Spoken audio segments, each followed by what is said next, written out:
So let's start the class, guys. So today நம்ம பார்க்க இருக்கிறது பிசினஸ் லோ, வணிக சட்டம் சம்பந்தமாக தான் நம்ம பார்க்க போறோம். உங்களினுடைய அலகு 1 5% the introduction to law and regulatory authorities ஆக இருக்க போகிறது. இதுல தான் நம்ம ஸ்ரீலங்காவினுடைய லீகல் சிஸ்டத்தை சிம்பிளா அண்டர்ஸ்டாண்ட் பண்ணுவோம். இதுல நம்மளோட ஸ்ரீலங்காவினுடைய ஃபவுண்டேஷன் எந்த லோ வந்துட்டும் ரொம்ப ரொம்ப ஃபவுண்டேஷன் ஆயிருக்குது. இதுல சுப்பீரியரான லோ, பார்லிமெண்ட்ல இருக்கக்கூடிய லோ என்னவா இருக்க போகிறது. அதே மாதிரி நம்ம ஸ்ரீலங்காவில் காணப்படுகின்ற மெயின் சோர்சஸ், இலங்கையில காணப்படுகின்ற பிரதானமான லோஸ்க்கான சோர்சஸ் என்ன மாதிரி இருக்க போகுது. இல்லை ட்ரெடிஷனல் லோஸ், பாரம்பரியமாக இருக்கக்கூடிய கெண்டியன் லோ, முஸ்லிம்ஸ் லோ போன்ற விஷயங்கள், ஆங்கில சட்டங்கள் போன்ற விஷயங்கள், இங்கிலீஷ் லோஸ் போன்ற விஷயங்கள் எல்லாம் நம்ம படிப்போம். அதே மாதிரி இலங்கையில காணப்படுகின்ற ரெகுலேட்டரி அத்தாரிட்டிஸ், ஒழுங்கமைக்கிற நிறுவனங்கள், முக்கியமாக சென்ட்ரல் பேங்கை பத்தி படிப்போம். அதே மாதிரி செக்யூரிட்டிஸ் எக்ஸ்சேஞ்ச் கமிஷன், இந்த மாதிரியான வணிகங்கள் எல்லாமே எப்படி நமக்கு சட்டத்தை விளங்கி கொள்றதுக்கு, ஒழுங்குபடுத்துறதுக்கும் உதவுறாங்க. இந்த மாதிரியான விஷயங்கள் நம்மளினுடைய அலகு 1 வரப்போகிறது. அண்ட் சாப்டர் 2 கண்ட்ராக்ட் லோ, இது ஒப்பந்த சட்டம் சம்பந்தமாக படிப்போம். ஒரு கண்ட்ராக்ட் என்பது என்ன, அதே மாதிரி ஒரு கண்ட்ராக்ட் ஒரு வெலிடான ஒரு கண்ட்ராக்டாக வரணும்னு சொன்னா அதுல என்னென்ன விஷயங்கள் இருக்கணும். அதே போல இதுல ஸ்டூடெண்ட்ஸ் முக்கியம் என்னன்னு சொன்னா, அந்த கண்ட்ராக்ட் லோ உங்களோட எக்ஸாம்ல 15% 15 மார்க்ஸுக்கு உங்களுக்கு இந்த கண்ட்ராக்ட் லோ சம்பந்தமாக வருங்கிறத மறந்துடாதீங்க. ஸோ முக்கியமான விஷயம். அலகு 3 பொறுத்த வரைக்கும் the law of sales of goods ordinance, அதாவது ஒருத்தர் பொருளை விற்கும் போது இன்னொருத்தர் வாங்கும் போது பொருள் விற்பனை சட்டம் என்பது என்ன மாதிரி இருக்குது. அது நீங்க ஒரு புக்ல போயிட்டு, ஒரு புக் ஸ்டோர்ல போயிட்டு ஒரு பொருளை வாங்குறீங்கன்னு சொன்னா, அந்த பொருளை ஷாப் விற்கிறாங்க, நீங்க வாங்குறீங்க. ஸோ இங்க எடுக்கும் பெறக்கூடிய இந்த விற்பனை சட்டம் பொருட்கள் விற்பனைகளுடைய ஒப்பந்தத்துல என்ன மாதிரி வரப்போகுதுங்கிறத பத்தி நம்ம பார்ப்போம்.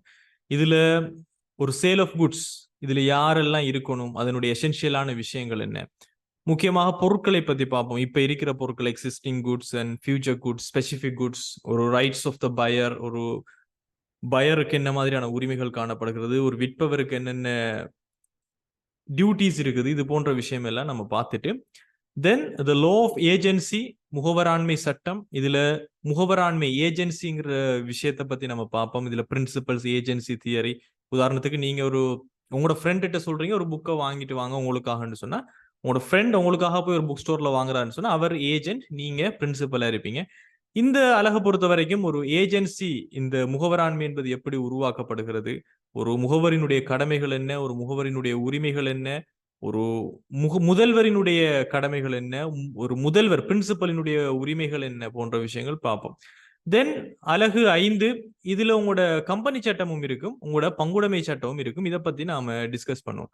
இது 10% உங்களோட சிலபஸ் இருக்கும். கம்பெனி லோ பொறுத்த வரைக்கும் ஒரு கம்பெனி எப்படி உருவாக்கப்படுகிறது, எப்படி ஆபரேஷன் பண்ணப்படுது, எப்படி கம்பெனி கலைக்கப்படும், அதே மாதிரி ஒரு லீகல் ஃப்ரேம்வொர்க், கம்பெனி சம்பந்தப்பட்ட விஷயங்கள், எப்படி ஒரு கம்பெனி இன்கோபரேட் பண்ணப்படுது. இப்ப உதாரணத்துக்கு இப்ப நம்ம ரெஜிஸ்டர் ஆஃப் கம்பெனிஸ் ROC வெப்சைட்ல ஆன்லைன்ல இன்கோபரேஷன் பண்ண முடியுமா இருக்குது. ஸோ ஒரு கம்பெனியை ஆன்லைன்ல இன்கோபரேட் பண்றா, நேம் அப்ரூவல் பண்ணணும், அப்ளிகேஷன் ஃபில் பண்ணணும், பேமெண்ட்ஸ் பண்ணணும், சர்டிஃபிகேட் ஆஃப் இன்கோபரேஷனை நம்ம PDF நம்ம ரிசீவ் பண்ணுவோம்.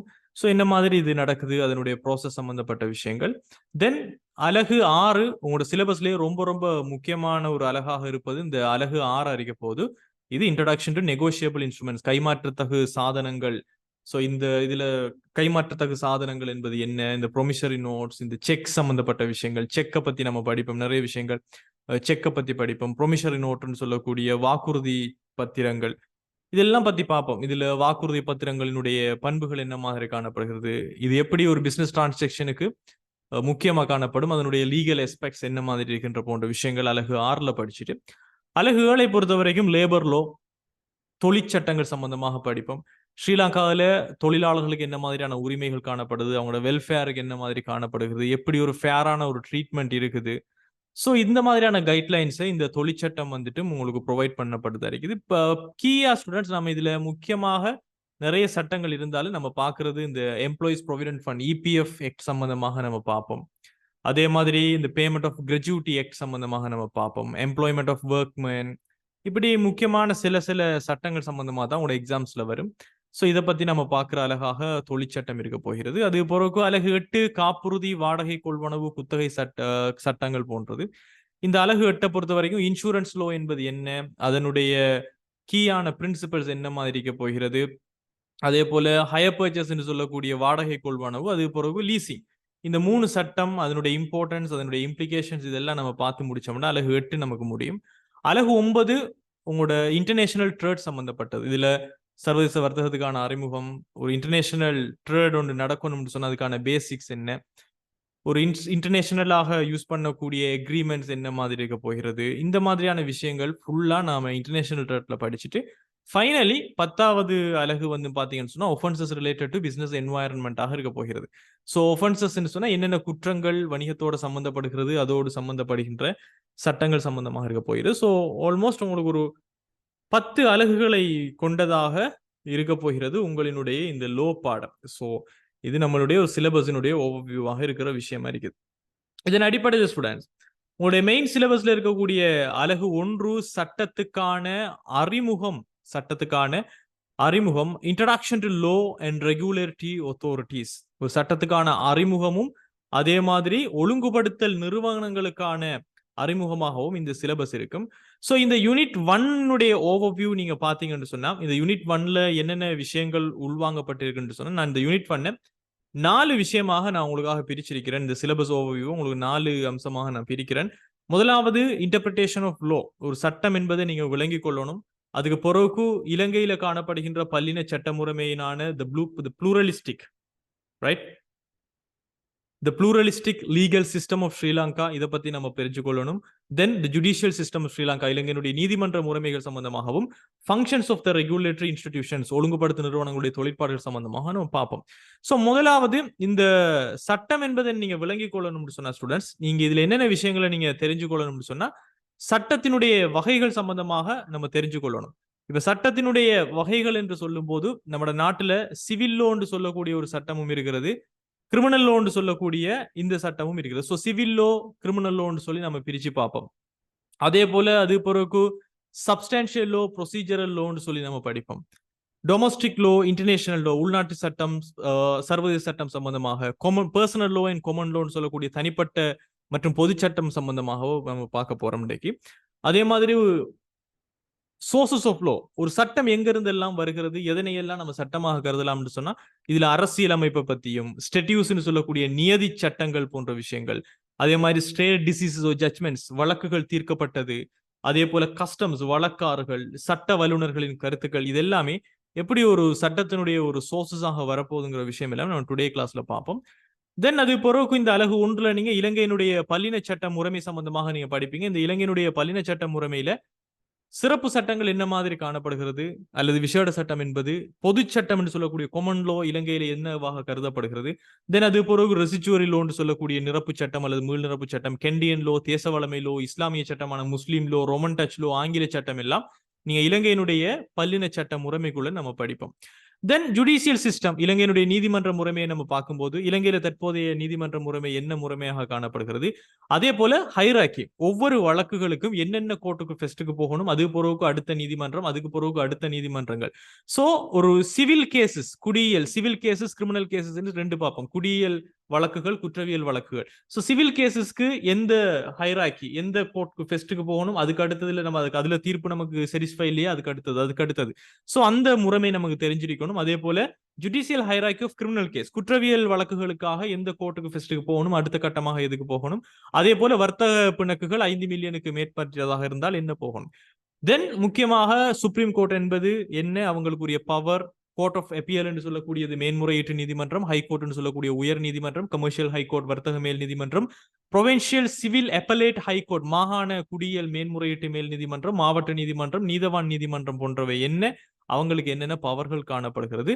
தென் லாஸ்டா functions of the regulatory institutions, இதுல சார்ட்டர்ட் அக்கவுண்டன்ட்ஸ் ஆஃப் ஸ்ரீலங்கா, இவங்க எப்படி ஒரு லீகல் ஃப்ரேம்வொர்க்குள்ள வராங்க, accounting and auditing monitoring board வராங்க, இலங்கை கணக்கீட்டு மற்றும் கணக்காய்வு நியமங்கள் தர கண்காணிப்பு சபை, then securities and exchange commission, இலங்கை பிணைகள் பரிவர்த்தனை ஆணைக்குழு, கொழும்பு பங்கு சந்தை, முதலீட்டு சபை, கம்பெனி பதிவாளர், சுங்க திணைக்களம், மத்திய வங்கி, பரிவர்த்தனை கட்டுப்பாடு மற்றும் தகவல் பணியமான exchange control and information bureau. So இந்த 4 விடயங்களை பத்தி பார்க்கறது தான் உங்களினுடைய 5% சிலபஸ் இருக்குது.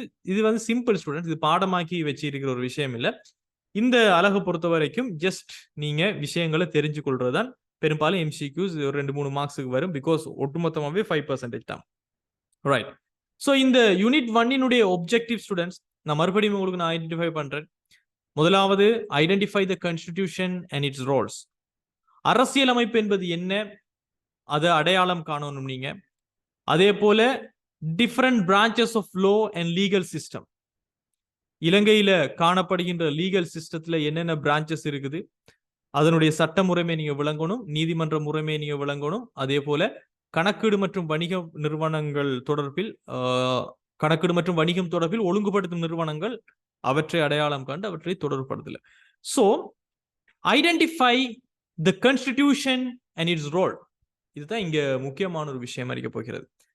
ஸோ டுடே கிளாஸ் ஸ்டூடெண்ட்ஸ் பெரும்பாலும் நம்ம இந்த விஷயம் சம்பந்தமாக தான் பார்க்க போறோம். இதுல முதலாவது நீங்க பாத்தீங்கன்னு சொன்னா நான் உங்கள்ட்ட ஒரு கொஸ்டின் முன் வைக்கிறேன். சட்டம் என்றால் என்ன? சட்டம் என்றால் என்ன? சட்டம் உங்கள்கிட்ட நான் ஒரு கொஸ்டின் ஒன்று கேட்டால் உங்கள்கிட்ட என்ன ஸ்டூடெண்ட் ஞாபகம் வருது? சட்டம். when we hear the word law, என்ன உங்களுக்கு ஞாபகம் வருது? சொல்லுங்க பாப்போம். anyone? ஹியா சொல்றாரு சார் கட்டுப்பாடுங்கிறது எனக்கு ஞாபகம் வருது. ஜெய்தான் சொல்றது bunch of rules and regulations. Asma சொல்றாங்க விதிமுறைகள், rule, rules and regulations. so there are a lot of answers. Right. சட்டம்ண்டா எஸ் நீங்க சொல்ற மாதிரி set of rules and regulations நமக்கு ஞாபகம் வரும். ரைட். அதே மாதிரி சட்டம் சொல்லும் போது லோயர்ஸ் நமக்கு ஞாபகம் வருவாங்க, நீதிபதிகள் ஜட்ஜஸ் நமக்கு ஞாபகம் வருவாங்க, போலீஸ் நமக்கு ஞாபகம் வரும், பார்லிமெண்ட் நமக்கு ஞாபகம் வரும். இது மாதிரி தான் நமக்கு நிறைய விஷயங்கள் ஞாபகம் வரக்கூடியதாக இருக்கும். ஸோ இது சட்டம் என்பதால கருதக்கூடிய விஷயங்களாக இருக்கிறது. So what is low? இப்போ இதுல ஸ்டூடெண்ட்ஸ் சட்டம் சம்பந்தமாக நான் பேசும்போது ஏன்னு சொன்ன ஸ்டூடெண்ட்ஸ் லாஸ்ட் கிளாஸஸ்ல இது ஏற்கனவே நம்ம சில விஷயங்களை பார்த்திருந்தோம். பட் ஸ்டில் சில விஷயங்களை நான் உள்ளடக்கி உங்களுக்கு தரணுங்கிறதுக்காகத்தான் நான் மறுபடியும் இந்த விஷயங்களை கொஞ்சம் உங்களுக்கு நினைவுபடுத்துறேன். நிறைய உதாரணங்களோட நம்ம கொஞ்சம் பார்க்க போறோம். ரைட். ஸோ இந்த கிளாஸை பொறுத்த வரைக்கும் நிறைய தியரிஸை நான் உங்களுக்கு நோட்ஸா தர மாட்டேன். ஃபர்ஸ்ட்டுக்கு நீங்க விஷயங்களை உள்வாங்கி எடுக்கணும். ஸோ நீங்க நான் சொல்ற விஷயங்களை உள்வாங்கி நீங்க எடுக்கணும். ரைட். ஸோ முதலாவது விஷயம் நம்ம ஆரம்பிக்க வேண்டியது என்னன்னு சொன்னா ஸ்டூடெண்ட்ஸ், ஒரு நாட்டினுடைய சட்டத்தை பத்தி நீங்க எடுத்தீங்கன்னு சொன்னா, ஒரு நாட்டினுடைய சட்டம் என்பது ஒரு 3 விதமான பில்லர்ஸ்ல இருக்கும், அதாவது 3 தூண்கள்ல இருக்கும். ஸோ ஒரு நாட்டுல இந்த 3 தூண்கள் அல்லது 3 பிரதானமான நிறுவனங்கள், இவங்க இந்த நாட்டினுடைய அரசாங்கத்தினுடைய 3 தூண்களாக இருப்பாங்க. அதுல முதலாவது நீங்க பாத்தீங்கன்னு சொன்னா பார்லிமெண்ட். நம்ம நாட்டினுடைய மிக முக்கியமான ஒரு இடம் எதுன்னு கேட்டீங்கன்னு சொன்னா தட் இஸ் பார்லிமெண்ட். இந்த பார்லிமெண்ட்டை நம்ம இன்னொரு பேர்ல இங்கிலீஷ்ல சொல்லலாம் லெஜிஸ்லேச்சர். லெஜிஸ்லேச்சர் அர்த்தம் என்ன? பார்லிமெண்ட்டை நாம சட்டத்தின் அடிப்படையில யாராக பார்க்கிறோம்? சட்டத்தினை இயற்றுபவர்கள். சட்டம் எங்கு உருவாக்கப்படும் என்றால் பார்லிமெண்ட். அவங்கள லெஜிஸ்லேச்சர்னு சொல்லுவோம், சட்டத்தை உருவாக்குறவங்க. சோ ஒரு பார்லிமெண்டினுடைய மெயின் ஃபங்க்ஷன், பிரதானமான தொழிற்பாடு நம்மளோட லோ சப்ஜெக்ட் படி நம்ம பார்த்தோம்னா என்ன, the parliament makes the laws. சட்டங்களை உருவாக்குறவங்க, சட்டத்தை அமுல்படுத்தக்கூடிய இடம், சட்டம் உருவாக்கப்படுகின்ற இடம் எதுவாக இருக்குன்னு சொன்னா அதை நம்ம லெஜிஸ்லேச்சர், பார்லிமெண்ட், பாராளுமன்றம் சொல்லுவோம். இப்போ உதாரணத்துக்கு ஒரு பார்லிமெண்ட்ல ஒரு புதிதாக ஒரு டிராபிக் ரூலை கொண்டு வருவோம், எல்லா டிரைவர்ஸும் சீட் பெல்ட் போடணும், இது ஏற்கனவே இருக்கிற ரூல் தான். ஸோ இந்த ஒரு ரூலை கொண்டு வரும்னு சொன்னா பார்லிமெண்ட்ல டிஸ்கஸ் பண்ணுவாங்க, அந்த லோவை வந்துட்டு பாஸ் பண்ணுவாங்க, then it will become a low. ரெண்டாவது யாருன்னு பாத்தீங்கன்னு சொன்னா ஒரு பாராளுமன்றத்துல வெறும் சட்டம் ஒன்று இயற்றப்பட்டு விட்டால் மாத்திரம் அது எல்லா நாட்டு மக்களுக்கும் தெரிந்திடுமா, எல்லா நாட்டு மக்களுக்கும் அது செய்யப்படுமாண்டா? இல்ல. சோ ஒரு பாராளுமன்றத்துல சட்டங்கள் மேக்ஸ் த லோஸ். பாராளுமன்றத்தில் சட்டங்கள் உருவாக்கப்படுகிறது. சோ பாராளுமன்றத்தில் உருவாக்கப்பட்ட சட்டத்தினை என்ஃபோர்ஸ் பண்றது, அதாவது அமுல்படுத்துறது, நாட்டுல அதனை என்ஃபோர்ஸ் பண்றேன்னு சொல்லுவோம். அமுல்படுத்துறது யாரு? அவங்க யாராக இருக்க முடியும்? யோசிச்சு பாருங்க பாப்போம். Who's that? எக்ஸிகியூட்டிவ், நிறைவேற்றுத்துறையாக இருக்கும். நிறைவேற்றுத்துறைன்னு சொல்லுவோம், எக்ஸிகியூட்டிவ். சோ யாரெல்லாம் இந்த நிறைவேற்றுத்துறைக்குள்ள இருப்பாங்கன்னு சொன்னா, பிரசிடென்ட் இருப்பார், நம்ம நாட்டினுடைய பிரசிடென்ட், ஜனாதிபதி. அவரு கீழே இருக்கக்கூடிய ministers, right, the member of parliament, அவர்களுக்கு கீழே இருக்கக்கூடிய government officers and government departments, இவங்க எல்லாம் சேர்ந்துதான் நம்ம நாட்டுல அந்த லோவை என்ஃபோர்ஸ் பண்ணுவாங்க. So parliament makes the laws. பாராளுமன்றம் சட்டத்தை மேக் பண்றாங்க. அதை அமுல்படுத்துறவங்க இந்த நிறைவேற்றுத்துறை. இந்த நிறைவேற்றுத்துறைக்குள்ள ஜனாதிபதி, மினிஸ்டர்ஸ், கவர்மெண்ட் ஆபீசர் இருக்கிறார். உதாரணத்துக்கு ஒரு ஒரு போலீஸ் ஒரு செக் பாயிண்ட் செட் ஆக் பண்றாங்கன்னு சொன்னா, இப்போ உதாரணத்துக்கு நான் ஏற்கனவே சொன்ன மாதிரி பாராளுமன்றத்துல சட்டம் ஒன்றை கொண்டு வந்துட்டாங்க, நியூ டிராபிக் ரூல், எல்லா டிரைவர்ஸும் must use the seat belts சொல்லி. சோ இவங்க சொல்லிட்டாங்க, அவரது சைன் பண்ணிட்டாங்க அந்த பில்லுல, அந்த சட்டத்துல. சோ யாருக்குமே தெரியலன்னு சொன்னா யாருமே பின்பற்ற போறல. அது அமுல்படுத்துற இடம் எங்க வரைக்கும், போலீஸ் வந்துட்டு செக் பாயிண்ட்ஸ் நிறுவுவாங்க, நாடு பூராக செக் பாயிண்ட்ஸ் நிறுவுறாங்க. சோ டிரைவர்ஸ் எல்லாம் சீட் பெல்ட் போட்டுட்டு வராங்களா இல்லையாங்கிற நியூ ரூலை பாக்குறாங்களா, செய்யறாங்களா இல்லையான்னு யாரு பார்ப்பாங்க, போலீஸ் பார்ப்பாங்க. அப்போ கவர்மெண்ட் ஆபீசர்ஸ். சோ நாட்டுல ஜனாதிபதி, இந்த அரச ஊழியர்கள், மினிஸ்டர்ஸ், இவங்க எல்லாம் எக்ஸிகியூட்டிவ் நிறைவேற்றுத்துறைக்குள்ள வருவாங்க. அதே போல மூணாவது தூணாருன்னு பாத்தீங்கன்னா ஜுடிஷியரி, கோர்ட்ஸ், நீதிமன்றங்களை நம்ம சொல்லலாம். சோ ஒரு நீதிமன்றத்தினுடைய ஒரு மெயின் ஃபங்க்ஷன், பிரதான ஃபங்க்ஷன் என்னன்னு சொன்னா, அவங்க interprets and protects the laws. ஒரு சட்டம் என்பதை விளங்கப்படுத்துவாங்க. இதுதான் சட்டம், இது குற்றம், இந்த குற்றத்துக்கு இது தண்டனை. ஏற்கனவே அந்த சட்டத்தை பாதுகாக்கிற வேலைகள், இருக்கிற சட்டத்தை எல்லாம் பாதுகாக்கிற வேலையெல்லாம் யாருன்னு சொன்னா அந்த கோர்ட் சிஸ்டத்துக்கு. உதாரணத்துக்கு ஒரு டிரைவரை பிடிச்சிட்டாங்க, அவர் சீட் பெல்ட் போட்டுட்டு வரல, ரைட்? சோ அவருக்கு எதிராக ஃபைன் விதிக்கப்படுகிறது. அவர் நான் ஃபைன் கட்ட மாட்டேன்னு சொல்லிட்டு விடுறாரு. அப்ப எங்க போக போகிறது? நீதிமன்றத்துக்கு போக போகிறது. சோ நீதிமன்றத்துல நீதிபதிகள் என்ன செய்வாங்க, அவங்க சட்டத்தை சொல்லுவாங்க, புதிய சட்டம் இது, அவங்க இன்டர்பிரட் பண்ணுவாங்க. இந்த சட்டம் இயற்றப்பட்டுள்ளது, இதை நீங்க மீறிக்கிறீங்க, உங்களுக்கு இவ்வளவு ஃபைன், நீங்க அதை ஏற்றுக்கொள்ளத்தான் வேணும்.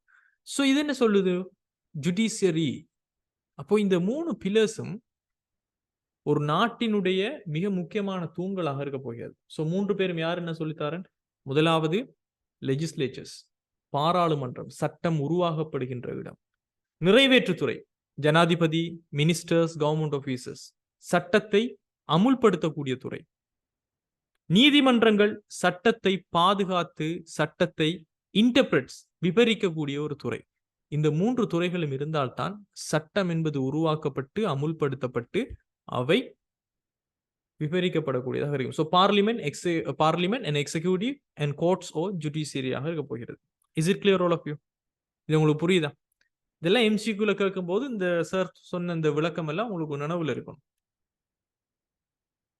சோ ஒரு நாட்டுல லோ அண்ட் ஆர்டர், ஒரு லோ இருக்கணும், ஆர்டரா எல்லாமே இருக்கணும்னு சொன்னா இந்த மூன்று பில்லரும் ரொம்ப ரொம்ப முக்கியம்.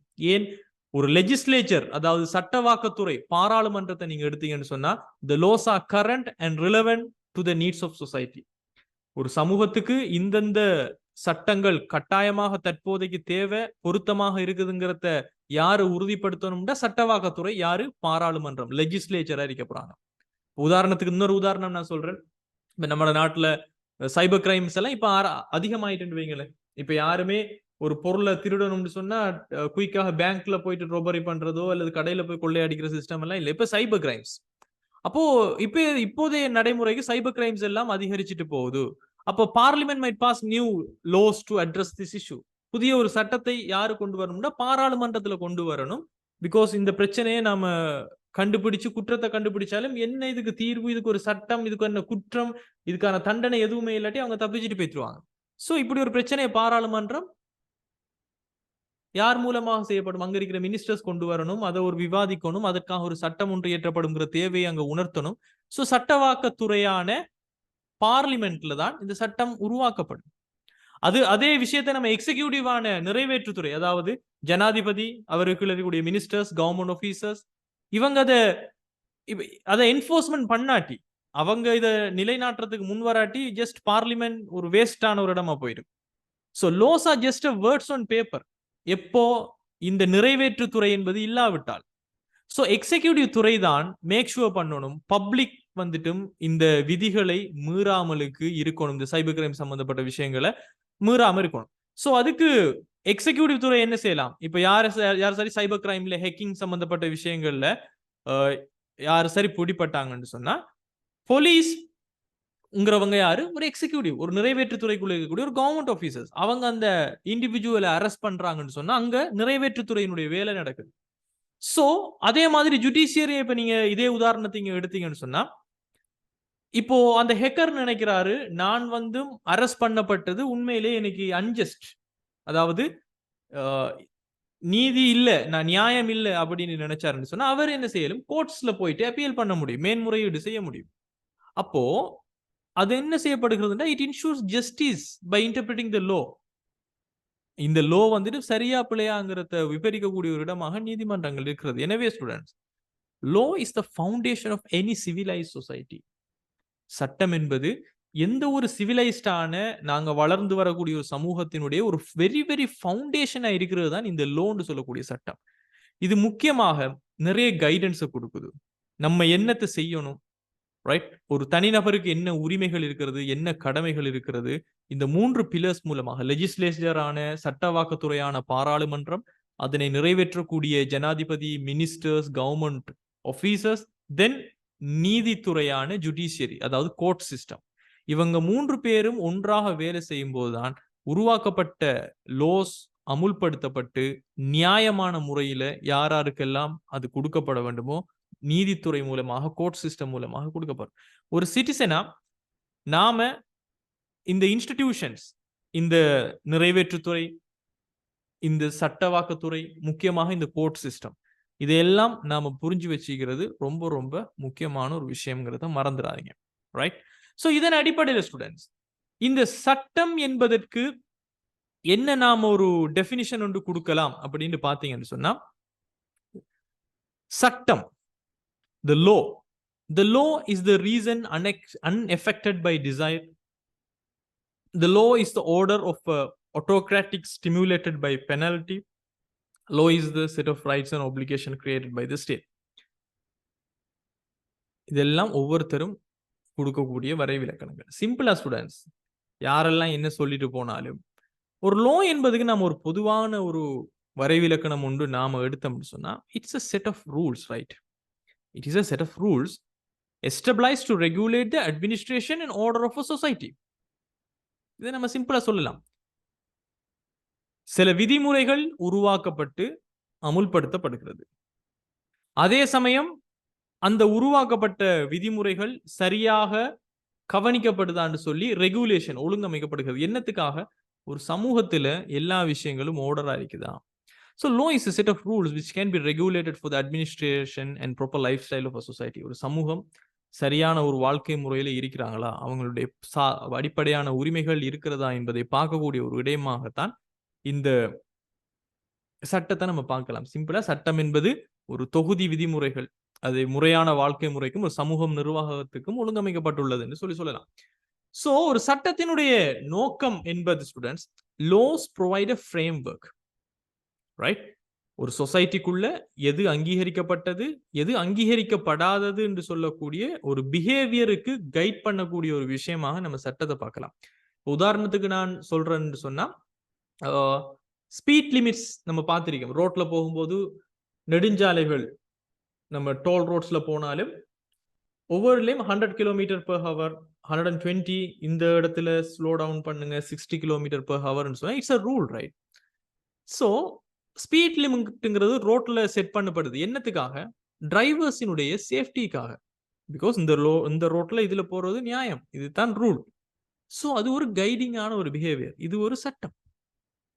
அதே மாதிரி சொசைட்டில சில அன்வான்டான விஷயங்கள் நடக்கக்கூடாது என்பதற்காக லோஸ் வந்து பிரிவென்ட் பண்ணுது. டிஸார்டர், சில விஷயங்கள் ஆர்டர் இல்லாமலுக்கு டிஸார்டர்ல இருக்கக்கூடாது, ஸ்மூத்தா இருக்கணுங்கிறத உறுதிப்படுத்தக்கூடிய ஒரு ஆர்டரை செய்யக்கூடிய ஒரு இடமாகவும் சட்டம் இருக்கிறது, ரைட்?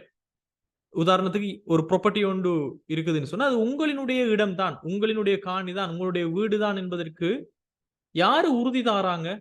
அதாவது யாரு யார் அதனை ஏற்றுக்கொள்ள வைக்கிறாங்கன்னு சொன்னா அரசாங்கம். அரசாங்கம் உங்களுக்கு ஒரு உறுதி பத்திரத்தை தருகிறது. அதன் மூலமாக நீங்க தான் உரிமையாளர் என்று சொல்லி உங்களுக்கான பத்திரம் தரப்படுதுன்னு சொன்னால் அது என்ன? அது ஒரு சட்டம் மூலமாக தரப்படுகிறது. சோ ஒரு ஆர்டர் ஏற்படுத்தப்படுகிறது.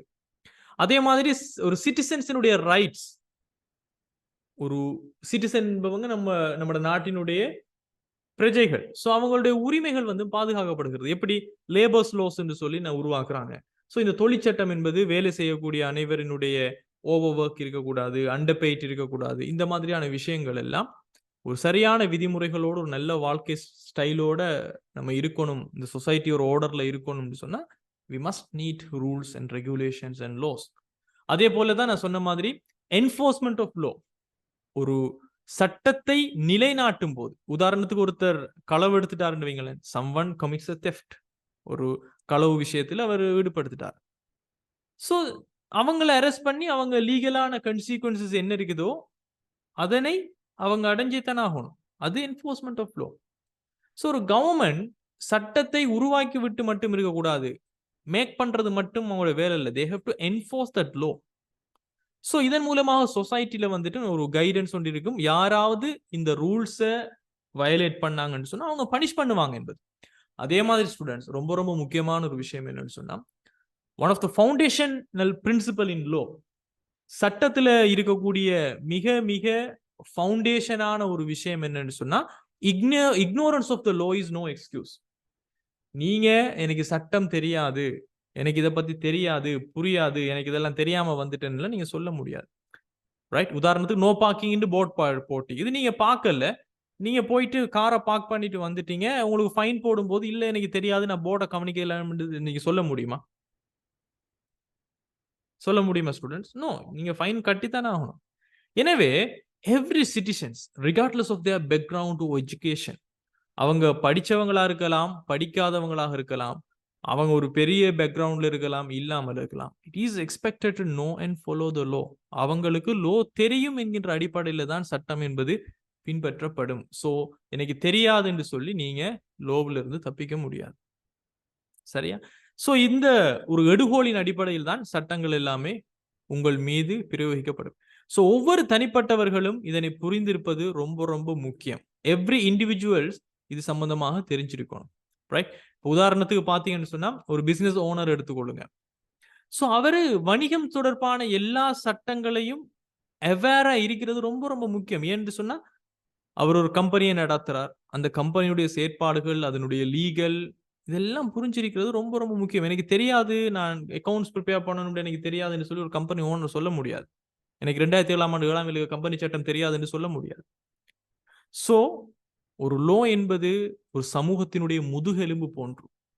ஒரு சமூகம் ஆர்டரா இருக்கணும், பாதுகாப்பா இருக்கணும், நியாயமா இருக்கணும், எல்லா சிட்டிசன்ஸினுடைய பொறுப்புகளையும் அவங்க உணர்ந்து நடக்கணும்னு சொன்னா சட்டம் என்பது ரொம்ப ரொம்ப முக்கியமாக இருக்கும்.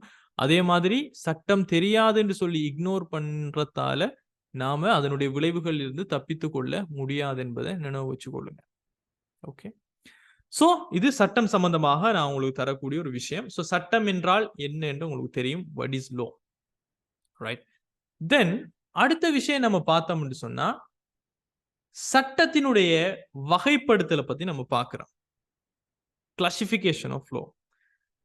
சோ இந்த கிளாசிபிகேஷன் ஆஃப் லா, சட்ட வகைப்படுத்தலை பாத்தீங்கன்னா ஸ்டூடெண்ட்ஸ், நாம இந்த சட்ட வகைப்படுத்தல முக்கியமாக நாம civil low versus criminal low என்று சொல்லக்கூடிய குடியியல் சட்டம் மற்றும் குற்றவியல் சட்டம் சம்பந்தமாக நம்ம பார்க்கிறோம்.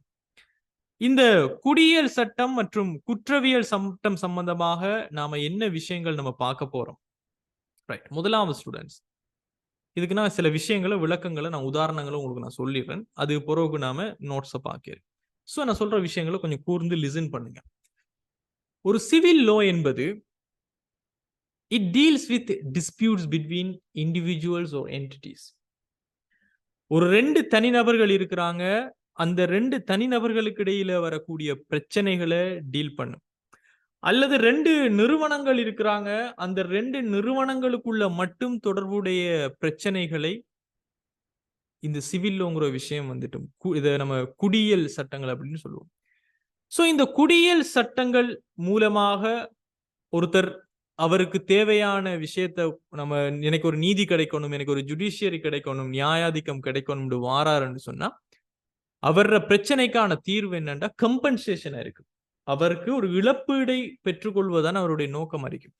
இப்ப உதாரணத்துக்கு ஒரு நபர் இருக்கிறார். அவர் இன்னொரு நபருக்கு கடன் கொடுக்கணும். கடன் கொடுக்கணும்னு சொன்னா ஏற்கனவே கடன் எடுத்திருக்கிறார். சோ மறுபடியும் அவரு அந்த கடனை கொடுக்கணும். ஆனா அவரு ரீபே பண்றதுல அந்த கடனை திரும்ப கொடுக்கல. அந்த டைமுக்கு அவரால கொடுக்க முடியாதுல்ல. சோ இவங்க 2 பேருக்கும் இடையிலான பிரச்சனை ஒரு சிவில் பிரச்சனையா ஸ்டூடண்ட்ஸ் அல்லது ஒரு கிரிமினல் பிரச்சனையா? சொல்லுங்க பாப்போம். கடன் கொடுத்தவர் என்னுடைய கடனை இவர் திரும்ப தரணும்னு சொல்லி சிவில் கேஸ் போடலாமா, கிரிமினல் கேஸ் போடலாமா? நிச்சயமாக அவர் சிவில் கேஸ் தான் போடணும். ஏன்னு சொன்னா அவங்க 2 பேருக்கும் இடையில இருக்கிற தனிப்பட்ட பிரச்சனை. அரசாங்கத்தை கேட்டுட்டு இவங்க கடன் கொடுக்கவும் இல்ல, கடன் வாங்கவும் இல்ல. அவங்களா ஈடுபட்டாங்க. இப்போ ஒரு பிரச்சனை வருது. அவர காச திரும்பி கொடுக்கணுங்கிறதுக்காக கோர்ட்ஸுக்கு போறாங்க. அப்ப இது ஒரு சிவில் கேஸ். அதுவே கிரிமினல் லோன்னு பாத்தீங்கன்னு சொன்னா it deals with actions that violate the laws protecting the well-being of the public. நம்மட நாட்டில காணப்படுகின்ற பொதுமக்களினுடைய நலனை பாதுகாப்பதற்காக நாம உருவாக்கி விட்டிருக்கிற சட்டத்தை யாராவது வயலேட் பண்ணாங்கண்டா, மீறினாங்கண்டா, ஜெனரல் பப்ளிக், ஓகே, ஜெனரல் பப்ளிக்னா நாட்டில் கூடிய அனைத்து பொதுமக்கள் ஒன்றுதான். சோ அதற்காக உருவாக்கி வச்சுள்ள சட்டங்களை யாராவது அவர்களினுடைய செயற்பாடுகளின் மூலமாக, அவங்களுடைய டீல்ஸ் மூலமாக அவங்க மீற வைக்கிறாங்கன்னு சொன்னா அது criminal law. So criminal low எதற்காக போடப்படுகிறது? உதாரணத்துக்கு கிரிமினல் லோவை ஒருத்தர் யூஸ் பண்ணி ஒரு குறித்த நபருக்கோ ஒரு நிறுவனத்துக்கோ எதிராக அவர் கிரிமினல் லோ பதிவு செய்கிறார் என்று சொன்னா அவருடைய நோக்கம் இழப்பீடாக இருக்குமா? அவருடைய நோக்கம் அங்கு இழப்பீடு இல்லை. அந்த ஒஃபெண்டர், ரைட், அதாவது அந்த பாதிக்கப்பட்ட நபர், பாதிக்கப்பட்ட நபர், அந்த குற்றம் இழைத்தவர், ஒஃபெண்டர்ஸ் சொல்லுவோம். சோ குற்றம் செஞ்சவருக்கு ஒரு சிறை தண்டனை அல்லது ஒரு ஃபைன் அதனை பெற்றுக் கொடுக்கணும். ஒஃபெண்டர்ஸ்ங்கிறவங்க குற்றம் இழைத்தவங்க, ரைட், அக்யூஸ்ட்னு சொல்லலாம். அதுதான் அதனுடைய நோக்கமா இருக்கும். அதாவது திருடுதல் என்பது ஒரு குற்றவியலா ஸ்டூடெண்ட்ஸ், குடியியலா, ஒரு சிவில் கேஸா, கிரிமினல் கேஸா? ஒருத்தர் திருடுறார், சமூகத்துல எங்கேயோ சொந்த வீட்டு வேற ஒரு வீட்டுக்குள்ள போய் திருடுறாரு, அல்லது கடையில திருடுறாரு, பேங்க்ல திருடுறாரு, எதுவோ ஒரு தெஃப்ட்னு சொல்லக்கூடியது கிரிமினலா சிவிலா? It's a criminal, right? எல்லாருமே நீங்க சொல்ற மாதிரி it's a criminal case. It's a criminal act also. அவர் செயற்படுறது கிரிமினல் ஆக்ட் அது, ரைட்? அந்த திருடன் பிடிப்பட்டால் அவரு ப்ரூவன் கில்ட்டி, கில்ட்டின்னு சொன்னா அவருக்கு உண்மையிலே குற்றம் இழைக்கப்பட்டவர், கில்ட்டின்னு அவரை நிரூபிச்சோம் என்று சொன்னா அவர் ஜெயில் டைம் அவர் ஃபேஸ் பண்ணதான் வேணும். சோ இதுதான் இந்த குற்றவியல் மற்றும் குடியியல் சம்பந்தப்பட்ட விஷயங்களாக இருக்கு ஸ்டூடெண்ட்ஸ். இந்த குடியியல் சட்டம் குற்றவியல் சட்டத்தினுடைய விளக்கத்தை பாருங்க. Civil offenses are offenses against another person, right? ஒரு சிவில் லோ என்று சொல்லக்கூடியது மற்றவங்களுக்கு, ஒரு தனி நபருக்கு எதிராக நாம செய்யக்கூடிய ஒரு விஷயமாக இந்த சிவில் லோ என்பது இருக்க போகிறது, ரைட்? சோ இதை நீங்க தெளிவாக நீங்க புரிஞ்சுக்கொள்ளணும். So this is all about law. அதே மாதிரி குற்றவியல் சட்டம் கிரிமினல் லோன்னு சொன்னா criminal offenses are offense against the society in common. சமூகத்துல அந்த சமூகத்துக்கு எதிராகவே நாம செய்யக்கூடிய விஷயங்களாக இருக்க போகிறது, ரைட்? சோ நான் மறுபடியும் கொஞ்சம் உதாரணங்கள் தாரேன். பிகாஸ் இந்த சிவில் லோ, கிரிமினல் லோ என்பது தெளிவாக நம்ம புரிஞ்சிருக்கணும். கொஸ்டின்ஸ்ல அடிக்கடி வரக்கூடியதாக இருக்கும். சோ சிவில் ஒஃபென்சஸ், இப்ப நான் சிவில் லோவை பத்தி சொல்லிட்டேன். சிவில் ஒஃபென்சஸ் பத்தி நான் உங்களோட கொஞ்சம் டிஸ்கஸ் பண்றேன். சிவில் ஒஃபென்சஸ் என்ன? குடியியல் குற்றங்கள், ரைட்? சோ இந்த குடியியல் குற்றங்கள்னு சொல்லக்கூடிய சிவில் ஒஃபென்சஸ் இது எப்பயுமே பெரும்பாலும் ஒரு நிறுவனத்தோட அல்லது ஒரு தனிநபரோட ஒருத்தர் ரோங்கா இருக்கிறார் அல்லது 2 பேர் இருக்கிறாங்க, ஒருத்தர் ரோங்கா ஏதோ செய்யறார் அப்படிங்கிற மாதிரி தான் இவங்க இது குற்றம், இது ஒரு சிவில் குற்றம் அப்படின்னு சொல்லுவாங்க. இந்த civil offences it's not necessarily breaking a law that harms the society as a whole. ஒட்டுமொத்த சமூகத்தையுமே இது பாதிக்குமா ஸ்டூடெண்ட்ஸ்? ஒருத்தர் சிவில் ஒஃபென்ஸ்ல ஈடுபட்டுட்டார், ஒரு குடியியல் குற்றம் ஒன்றை செய்து விட்டார் என்றால் அது ஒட்டுமொத்த சமூகத்தையும் பாதிக்குமா? ஒட்டுமொத்த சமூகத்துக்கும் எதிராகவும் அவர் செய்து விட்டார் என்ற அர்த்தமா? உதாரணத்துக்கு ஒருத்தர் அவர் வைஃபை டிவோர்ஸ் பண்றார், ஒருத்தர் அவர் வைஃபை டிவோர்ஸ் பண்ணினா அது ஒட்டுமொத்த சமூகத்துக்கும் அவர் செய்த துரோகம் ஆயிருமா? அல்லது ஒட்டுமொத்த சமூகத்துக்கும் அவர் பிரச்சனை ஆயிட்டாரா? நோ, அது அவங்களோட பிரச்சனை. That's a civil offense, not a criminal offense, right? So அதுக்கான ரெமெடின்னு சொன்னா நாம யூசுவலா இழப்பீடுன்னு சொல்லுவோம், அதுக்கான நிவாரணம்னு சொல்லுவோம். என்னவாக இருக்கும்? பொதுவாக அந்த தவறு இழைக்கப்பட்ட நபருக்கு அவருக்கு ஒரு இழப்பீடு அவர் பெற்றுக்கொள்றதுதான் அவரினுடைய நோக்கமாக இருக்கும். ஒரு சிவில் ஒஃபென்ஸ் சொல்லி அவர் வாரான்னு சொன்னா. இப்ப இந்த சிவில் ஒஃபென்சஸுக்கு உதாரணம் நாம ஒப்பந்தங்கள் சம்பந்தமாக பார்ப்போம், கண்ட்ராக்ட்ஸ் எல்லாம் படிப்போம். பொதுவாக breach of a contract, right? உதாரணத்துக்கு நீங்க ஒரு உதாரணத்தோட இமேஜின் பண்ணுங்க. உங்களோட வீட்டினுடைய கிச்சன் எடுத்துக்கொள்ளுங்களேன். உங்களோட வீட்டினுடைய கிச்சனை நீங்க ரீமாடல் பண்ண போறீங்க, உங்களுடைய இன்டீரியரை நீங்க மாத்த போறீங்கன்னு சொல்லி ஒரு கண்ட்ராக்டரை ஹையர் பண்றீங்க.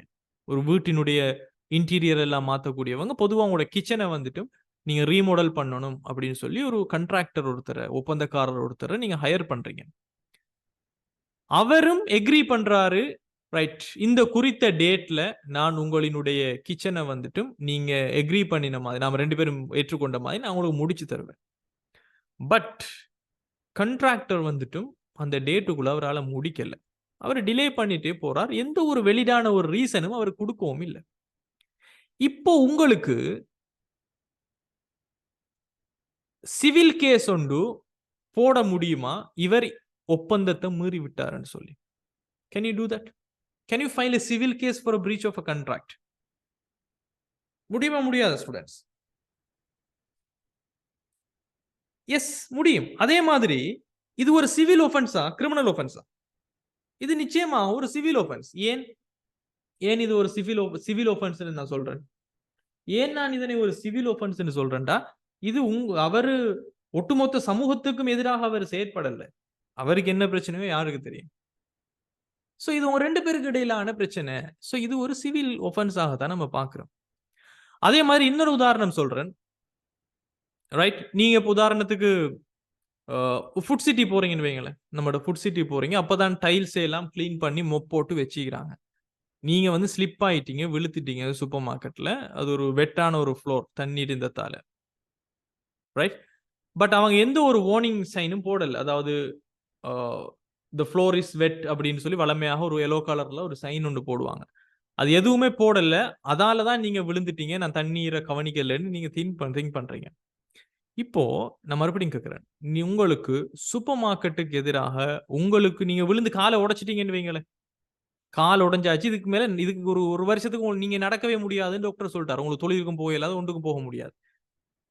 இப்ப நீங்க நினைக்கிறீங்க இவங்க ஒரு சைன் போர்டை வச்சிருந்தா நான் விழுந்திருக்க மாட்டேன், இவங்க தான் இதுக்கு எனக்கு இழப்பீடு தரணும்னு சொல்லி உங்களால ஒரு சிவில் கேஸ, இவங்க இழைத்தது ஒரு சிவில் ஒஃபென்ஸ் என்று சொல்லி உங்களால சிவில் சூட் ஒன்று பண்ண முடியுமா? முடியாதா? Answer yes or no? முடியுமா? முடியாதா? எஸ், முடியும். ஏன் சுஜிதா நோன்னு சொல்றீங்க? You can do. ஸோ உங்களோட மெடிக்கல் எக்ஸ்பென்சஸுக்காக, உங்களோட வருமானத்தை நீங்க இழந்ததுக்காக, உங்களோட பெயின் நீங்க எவ்வளவுக்கு சஃபர் பண்ண போறீங்க, யூ கேன் டூ. பிகாஸ் ஒரு சைன் போர்ட் ஒன்று வச்சிருந்தீங்கன்னு சொன்னா நம்ம கொஞ்சம் பார்த்து நடந்திருக்க முடியும். ஸோ சூப்பர் மார்க்கெட் உங்களுக்கு எதிராக இடம்பெற்ற விஷயம். So it's a civil offence, right? அதே மாதிரி ஸ்டூடெண்ட்ஸ், இப்போ கிரிமினல் சட்டத்துல கிரிமினல் ஒஃபென்சஸ் வரும். இதை நம்ம குற்றவியல் குற்றங்கள் அப்படின்னு சொல்லலாம், கிரிமினல் ஒஃபென்சஸ். சோ இந்த குற்றவியல் ஒஃபென்சஸ், குற்றவியல் குற்றங்கள் என்னத்தோட இன்வால்வ் ஆகும்னு சொன்னா, ஒருத்தர் ஒரு லோவை அல்லது ஒரு சட்டத்தை அல்லது சட்டங்களை வயலேட் பண்றார், மீறப்படுறார், அந்த சட்டம் என்பது ஒட்டுமொத்தமான சொசைட்டி, ஒட்டுமொத்தமான பப்ளிக்கும் ஓர்டரா இருக்கணும் என்பதற்காக உருவாக்கப்பட்டது. Maintain the public order and society to protect the சொசைட்டியாக இருந்தால், அதனை அவர் மீறாரு என்றால் அது ஒரு கிரிமினல் ஒஃபென்ஸாக வரும். ரைட்? இந்த கிரிமினல் ஒஃபென்ஸை பொறுத்த வரைக்கும் ஸ்டூடெண்ட்ஸ் முக்கியமான விஷயம் என்னன்னு சொன்னா, இதுல நாம 2 நபர்கள் இருப்பாங்க. எப்படி நாம ஒரு சிவில் கேஸை பொறுத்த வரைக்கும் ஒருத்தர் அவருக்கு இழைக்கப்பட்ட அநீதிக்காக வழக்கு தொடர வருபவர், அதே மாதிரி இன்னொருத்தவங்க இருப்பாங்க, அவங்களோட மீது வழக்கு நாம தொடர்றோம். ரைட்? அவங்களை நம்ம பிளென்டிஃப் அண்ட் டிஃபெண்டன்ட் படிப்போம். அதே மாதிரி இப்ப நம்ம இந்த கிரிமினல் ஒஃபென்ஸ்ல நம்ம சொல்லும் போது இந்த 2 நபர்களும் யாராக இருப்பாங்கன்னு பார்த்தா, யூசுவலி prosecutes the offenders யாராக இருப்பாங்க? அதாவது நான் என்னத்தை கேட்கிறேன்னு சொன்னா, ஒருத்தர் மீது குற்றம் சாட்டுவது, அதாவது ஒரு ஒரு கேஸ ஃபைல் பண்றது கிரிமினல் கேசஸ்ல யாராக இருப்பாங்க?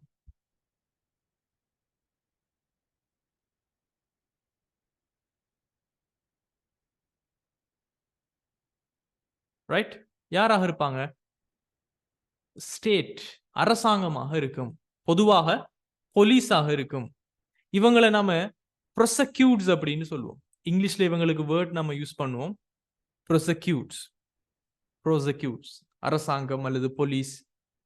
ஒஃபெண்டர்ஸ் அப்படின்னு சொன்னா குற்றம் சுமத்தப்படுறவங்க, ஒஃபெண்டர்ஸ் அப்படின்னு நம்ம சொல்லுவோம் கிரிமினல் கேசஸ்ல. அதே மாதிரி இந்த கிரிமினல் ஒஃபென்ஸை பொறுத்த வரைக்கும் இவங்ககிட்ட இருந்து இழப்பீட பெறுவது நம்மளுடைய நோக்கம் இல்லை. ஃபைனை கொடுக்கணும், அவங்களுக்கு சிறை தண்டனை வாங்கி கொடுக்கணும், வேற ஏதாவது சாங்ஷன்ஸ் கொடுக்கணும் என்பதெல்லாம் இந்த கிரிமினல் ஒஃபென்சஸ்க்காக வரும். இப்போ உதாரணத்துக்கு ஸ்டூடெண்ட்ஸ் ஒரு உதாரணம் நான் சொல்றேன். முதலாவது நான் ஏற்கனவே சொன்ன மாதிரி களவு. இந்த களவு என்பது உண்மையிலேயே ஒரு ஒஃபென்ஸ். என்ன offence? It's a criminal offence. Right? உதாரணத்துக்கு உங்களோட வீட்டுக்குள்ள ரைட் ஒருத்தர் உங்களோட வீட்டை உடைச்சிட்டு உங்களோட பெருமதியான ஆவணங்கள், உங்களோட பெருமதியான நகைகள் இது எல்லாத்தையும் திருடிட்டு போறாருன்னு வைங்க. இந்த செயற்பாடு, இந்த களவு என்கின்ற செயற்பாடு இட்ஸ் a கிரிமினல் ஒஃபென்ஸ். ஏன்? பிகாஸ் சமூகத்துல property rights and disruptive public order. சமூகத்துல ஏற்கனவே அரசாங்கம் ப்ராப்பர்ட்டி ரைட்ஸ் கொடுத்திருக்குது. சட்டத்தின் மூலமாக இது உங்களினுடைய தனிப்பட்ட இடம், உங்களினுடைய தனிப்பட்ட சொத்து, இதை வாங்கினது நீங்க, இது உங்களினுடைய உரிமை என்று சட்டம் மூலமாக சொல்லியிருக்கிறாங்க. அதை ஒருத்தர் வயலேட் பண்றார். அதே சமயம் பப்ளிக் ஆர்டர், ஒரு சமூகம் என்றால் இப்படித்தான் இருக்கணும் ஆர்டர் ஒன்று இருக்கு, அதை வயலேட் பண்ணிக்கிறார். எனவே அவர் செஞ்சது ஒரு கிரிமினல் ஆக்ட். சோ இந்த செயற்பாட்டுல நீங்க போய் போலீஸ்ல கம்ப்ளைண்ட் பண்ணினாலும் அல்லது நீங்க கம்ப்ளைண்டே பண்ணா விட்டாலும் போலீஸ்க்கு எக்ஷன் எடுக்கிறதுக்கு உரிமை இருக்குது. பிகாஸ் அவங்க தான் நீங்க ப்ரொசெக்யூட்டா மாறுவாங்க. ரைட்? அவங்க இந்த களவுக்கு எதிராக, பிகாஸ் அவங்க உங்களுக்கு மட்டும் எதிராக செயற்படல, ஒட்டுமொத்தமான சமூகத்துக்கும் எதிராக செயற்படுறாங்க. அதனால அவரு பெனால்டிஸ், ஃபைன், சிறை தண்டனைகளை அனுபவிக்க வேண்டி வரும். சோ களவு என்பது இட்ஸ் a கிரிமினல் ஒஃபென்ஸ். அதே போல உதாரணத்துக்கு ஒருத்தர் ஒரு ஆள் அஷோல்ட் பண்றாருன்னு வைங்க. அஷோல்ட்னு சொன்னா கொலை முயற்சி, அட்டாக் பண்றது அப்படின்னு சொல்லலாம். ஒருத்தரை இன்னொருத்தர் பிசிக்கலா அட்டாக் பண்றாரு. சாதாரணமான ஒரு ரோட்ல வச்சு ஏதோ அவங்களுக்குள்ள இருக்கிற பிரச்சனை காரணமாக பிசிக்கலா அட்டாக் பண்றாரு அவர கையால. இதை நம்ம அஷோல்ட்னு சொல்லுவோம். It's a criminal offence, right? இது எப்படி கிரிமினல் ஒஃபென்ஸ் ஆக மாறும்? எப்படி மாறும்? பிகாஸ் இவர் நடு ரோட்ல வச்சு இவங்க செய்யறாங்கன்னு சொன்னா அந்த செயற்பாடு என்பது பப்ளிக்கினுடைய சேஃப்டிக்கு ஒரு அச்சுறுத்தலா மாறுது. பப்ளிக் ஆர்டர் அங்க கேள்விக்குறியா மாறுது. சோ இங்க ப்ரொசெக்யூஷனாக அரசாங்கமே அல்லது போலீஸ் ஆபீசர்ஸ் என்ன செய்யணும்னு சொன்னா இவங்களுக்கு எதிராக நடவடிக்கை எடுக்க முடியும். அவங்க jail time, probation, fines payment பண்ணத்தான் வேணும். சோ இந்த மாதிரி பப்ளிக் ஆர்டர் அல்லது ஒட்டுமொத்தமான சமூகத்துக்கும் எதிராக இவங்க செய்யறாங்கன்னு சொன்னால் அதனை நம்ம கிரிமினல் ஒஃபென்ஸ் சொல்லுவோம். இது முதல்ல புரியுதா உங்களுக்கு எல்லாருக்கும்? Is it make sense? Right? அதே போல தான் ஸ்டூடெண்ட்ஸ் நல்லா ஞாபகம் வச்சுக்கொள்ளுங்க. நாம இந்த சிவில் ஒஃபென்ஸை பொறுத்த வரைக்கும் ஓகே, இந்த சிவில் ஒஃபென்ஸ்ல 2 பேரு சம்பந்தப்படுவாங்க. ரைட்? அதுல ஒருத்தவங்களை நாம பிளென்டிஃப் அப்படின்னு சொல்லுவோம். ரைட்? பிளென்டிஃப்னு சொல்லுவோம். ரைட்? அதே மாதிரி இன்னொருத்தவங்க இருப்பாங்க. ரைட்? அவங்களுக்கு நம்ம இன்னொரு பேர் கொடுப்போம். அதே மாதிரி இந்த குற்றவியல்ல பாத்தீங்கன்னு சொன்னா இதுல ப்ரோசிக்யூஷன்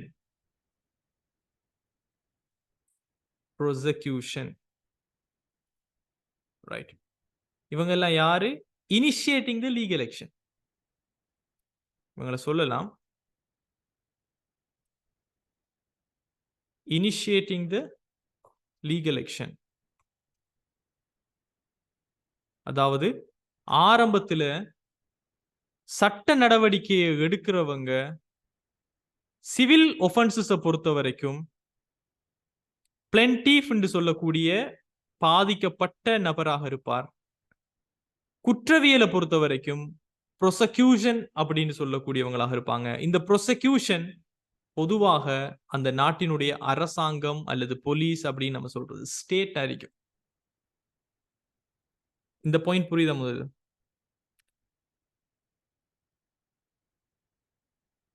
right? Is it make sense? யாரு சட்ட நடவடிக்கையை ஆரம்பிப்பாங்க என்பது உங்களுக்கு புரியும். அதே மாதிரி இந்த சிவில் விஷயத்தை பொறுத்த வரைக்கும் ஸ்டூடெண்ட், சிவில் ஒஃபென்ஸை பொறுத்த வரைக்கும் கம்பன்சேஷன், ரைட்? இதனுடைய பர்பஸை நீங்க பாத்தீங்கன்னு சொன்னா, பர்பஸ் என்ன நோக்கத்துக்காக ஒரு சிவில் கேஸ் அல்லது ஒரு சிவில் ஒஃபென்ஸ் என்று சொல்லி கொடுக்கப்படுகிறதுன்னு சொன்னால் அவங்களுக்கு இழப்பீடை பெற்றுக்கொள்ளணும். இதை நாம கம்பன்சேஷன், ரெமெடி, ரைட், இந்த மாதிரியான வேர்ட்ஸ் எல்லாம் நம்ம சொல்ல முடியும். ரைட்? யாரு தவறு இழைக்கப்பட்டாங்களோ, தவறு இழைக்கப்பட்டதோ அவங்களுக்கு செஞ்சு கொடுக்கணும்.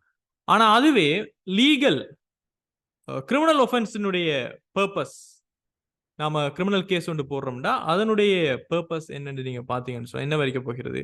இதை நம்ம பீனலைஸ் அப்படின்னு சொல்லுவோம். பீனலைஸ்ன்னு சொன்னா தண்டனைகளை வாங்கி கொடுக்கிறது.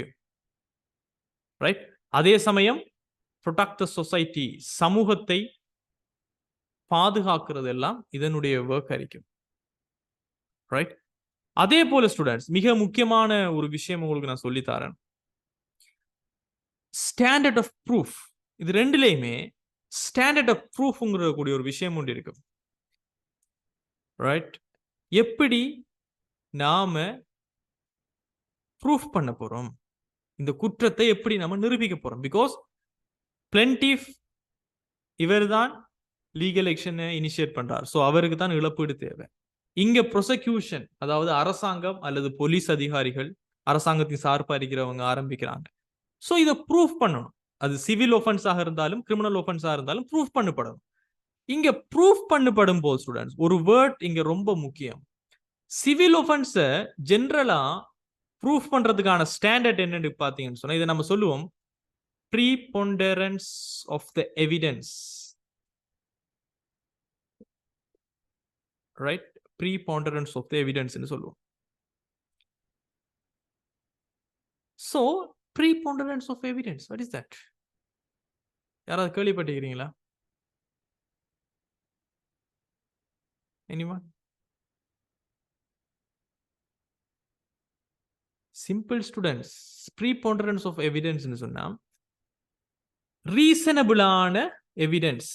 நீங்க ஒரு லீகல் ஆக்ஷன் ஒன்று எடுக்கிறதுக்காக ஒருத்தர் மீது அல்லது ஒரு நிறுவனத்தின் மீது உங்களுக்கு இழப்பீடு தர வேண்டும் என்று சொல்லி நீங்க வழக்கு தொடர்றீங்கன்னு சொன்னா நீங்க அதை ஒரு 51% உங்களுக்கு உண்மையிலேயே அநீதி இழைக்கப்பட்டிருக்கிறது என்பதை நீங்க ஆதாரங்களுடன் நிரூபித்தால் போதும்.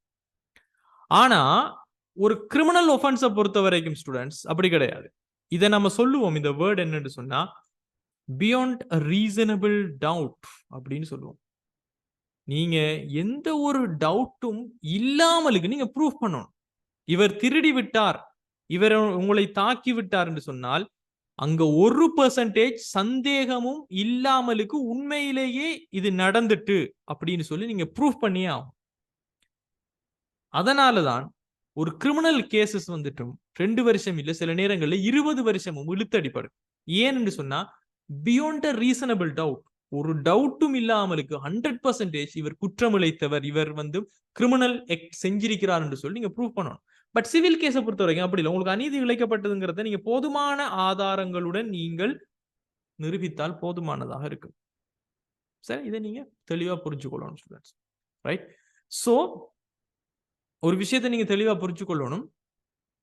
சில நேரங்கள்ல சில நபர்கள் செய்யற விஷயங்கள் அது சிவில் விஷயத்துக்குள்ளேயும் வரும், கிரிமினலுக்குள்ளேயும் வரும். 2 விதமான விளைவுகளையும் அவங்க சந்திக்க வேண்டி வரும். உதாரணத்துக்கு யோசிச்சு பாருங்க, ஒரு டிரைவர் இருக்கிறார்னு வைங்க. சோ அந்த டிரைவர் குடிச்சிட்டு வண்டியை ஓட்டுறார். சோ குடிச்சிட்டு வண்டியை ஓட்டிட்டு வந்தவர் ஒருத்தர் மீது இடித்துறார். ரைட்? சாலையில வளமையா ஜஸ்ட் ஒரு நடந்து போயிட்டு இருந்தவர், எந்த ஒரு சம்பந்தமுமே இந்த கேஸுக்கு இல்லாமலுக்கு நடந்துட்டு போயிட்டு இருந்தவர் மேல ஒருத்தர் குடிச்சிட்டு வண்டியை ஓட்டிட்டு வந்து இடிச்சிட்டாருன்னு வைங்க. இப்ப இவருக்கு கிரிமினல் ப்ரோசிக்யூஷனும் ஆரம்பிக்கப்படும். அவர் கிரிமினல் ஆக்ட் செஞ்சிட்டார். ஏன்? டிராபிக் லோஸ மீறி இருக்கிறார்.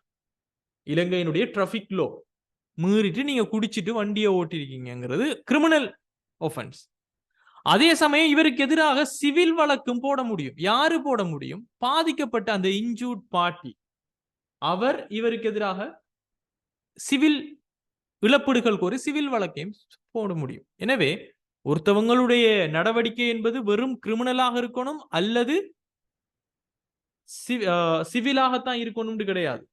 இரண்டும் கலந்தே ஒருத்தர் செய்ய முடியும். இது முதல் புரியுதா உங்களுக்கு நான் சொல்றது? Is it make sense?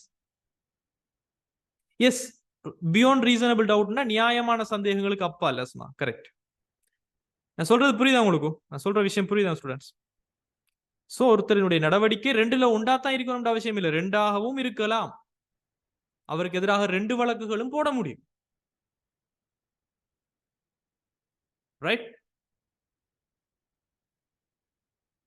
அப்போ நான் மறுபடியும் உங்களுக்கு சொல்றேன், சிவில் லோ என்பது 2 தனிநபர்கள் அல்லது 2 நிறுவனங்களுக்குள்ள ஒரு தனிநபர் அல்லது ஒரு நிறுவனம் அவருக்கு அநீதி இழைக்கப்பட்டு விட்டது, மற்றவர் தவறான ஒரு விடயத்தை செய்து விட்டார் என்று சொல்லி கம்பன்சேஷன், இழப்பீடுகளை பெற்றுக் கொள்வதற்காக போடப்படுகின்ற வழக்குகளாக இருக்கும். பொதுவாக it doesn't usually involve penalties. Right? இவருக்கு ஒரு நபருக்கு தண்டனை கொடுக்கணும் அப்படிங்கிறதுக்காக எல்லாம் இது இருக்காது. இந்த சிறை தண்டனைக்காக எல்லாம் சிவில் கேசஸ் நம்ம போடுறல. ரைட்? இன்னும் மேலதிகமா நான் உங்களுக்கு 2 உதாரணம் நான் உங்களுக்கு சொல்றேன். ஒரு வீடு வாடகைக்கு கொடுக்கிற லேண்ட் லோட்னு சொல்லுவோம், உங்களை லேண்ட் லோட்னு சொல்லுவோம். அதே மாதிரி வீட்டுக்கு வாடகைக்கு இருக்கிறவங்களை டெனன்ட்னு சொல்லுவோம். இவங்க 2 பேருக்கும் ஒரு பிரச்சனை வருதுன்னு வைங்களேன். உதாரணத்துக்கு ஒரு இமேஜினேஷன் ஒன்று பண்ணுங்க. ரைட்?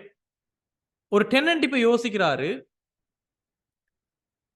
நோட்டீஸ் பீரியட் ஒன்று கொடுக்காம இருக்கு. உதாரணத்துக்கு வீட்டு சொந்தக்காரர் லேண்ட் லோட் சொல்லிக்கிறாரு, நீங்க வீட்டை விட்டு விலகணும்னு சொன்னா 3 மாசத்துக்கு முன்னாடியே நோட்டீஸ் பீரியட் ஒன்று தரணும். அதுதான் அவங்க எக்ரி பண்ணிக்கிறது ஆரம்பத்தில் இருக்கிற கண்ட்ராக்ட்ல.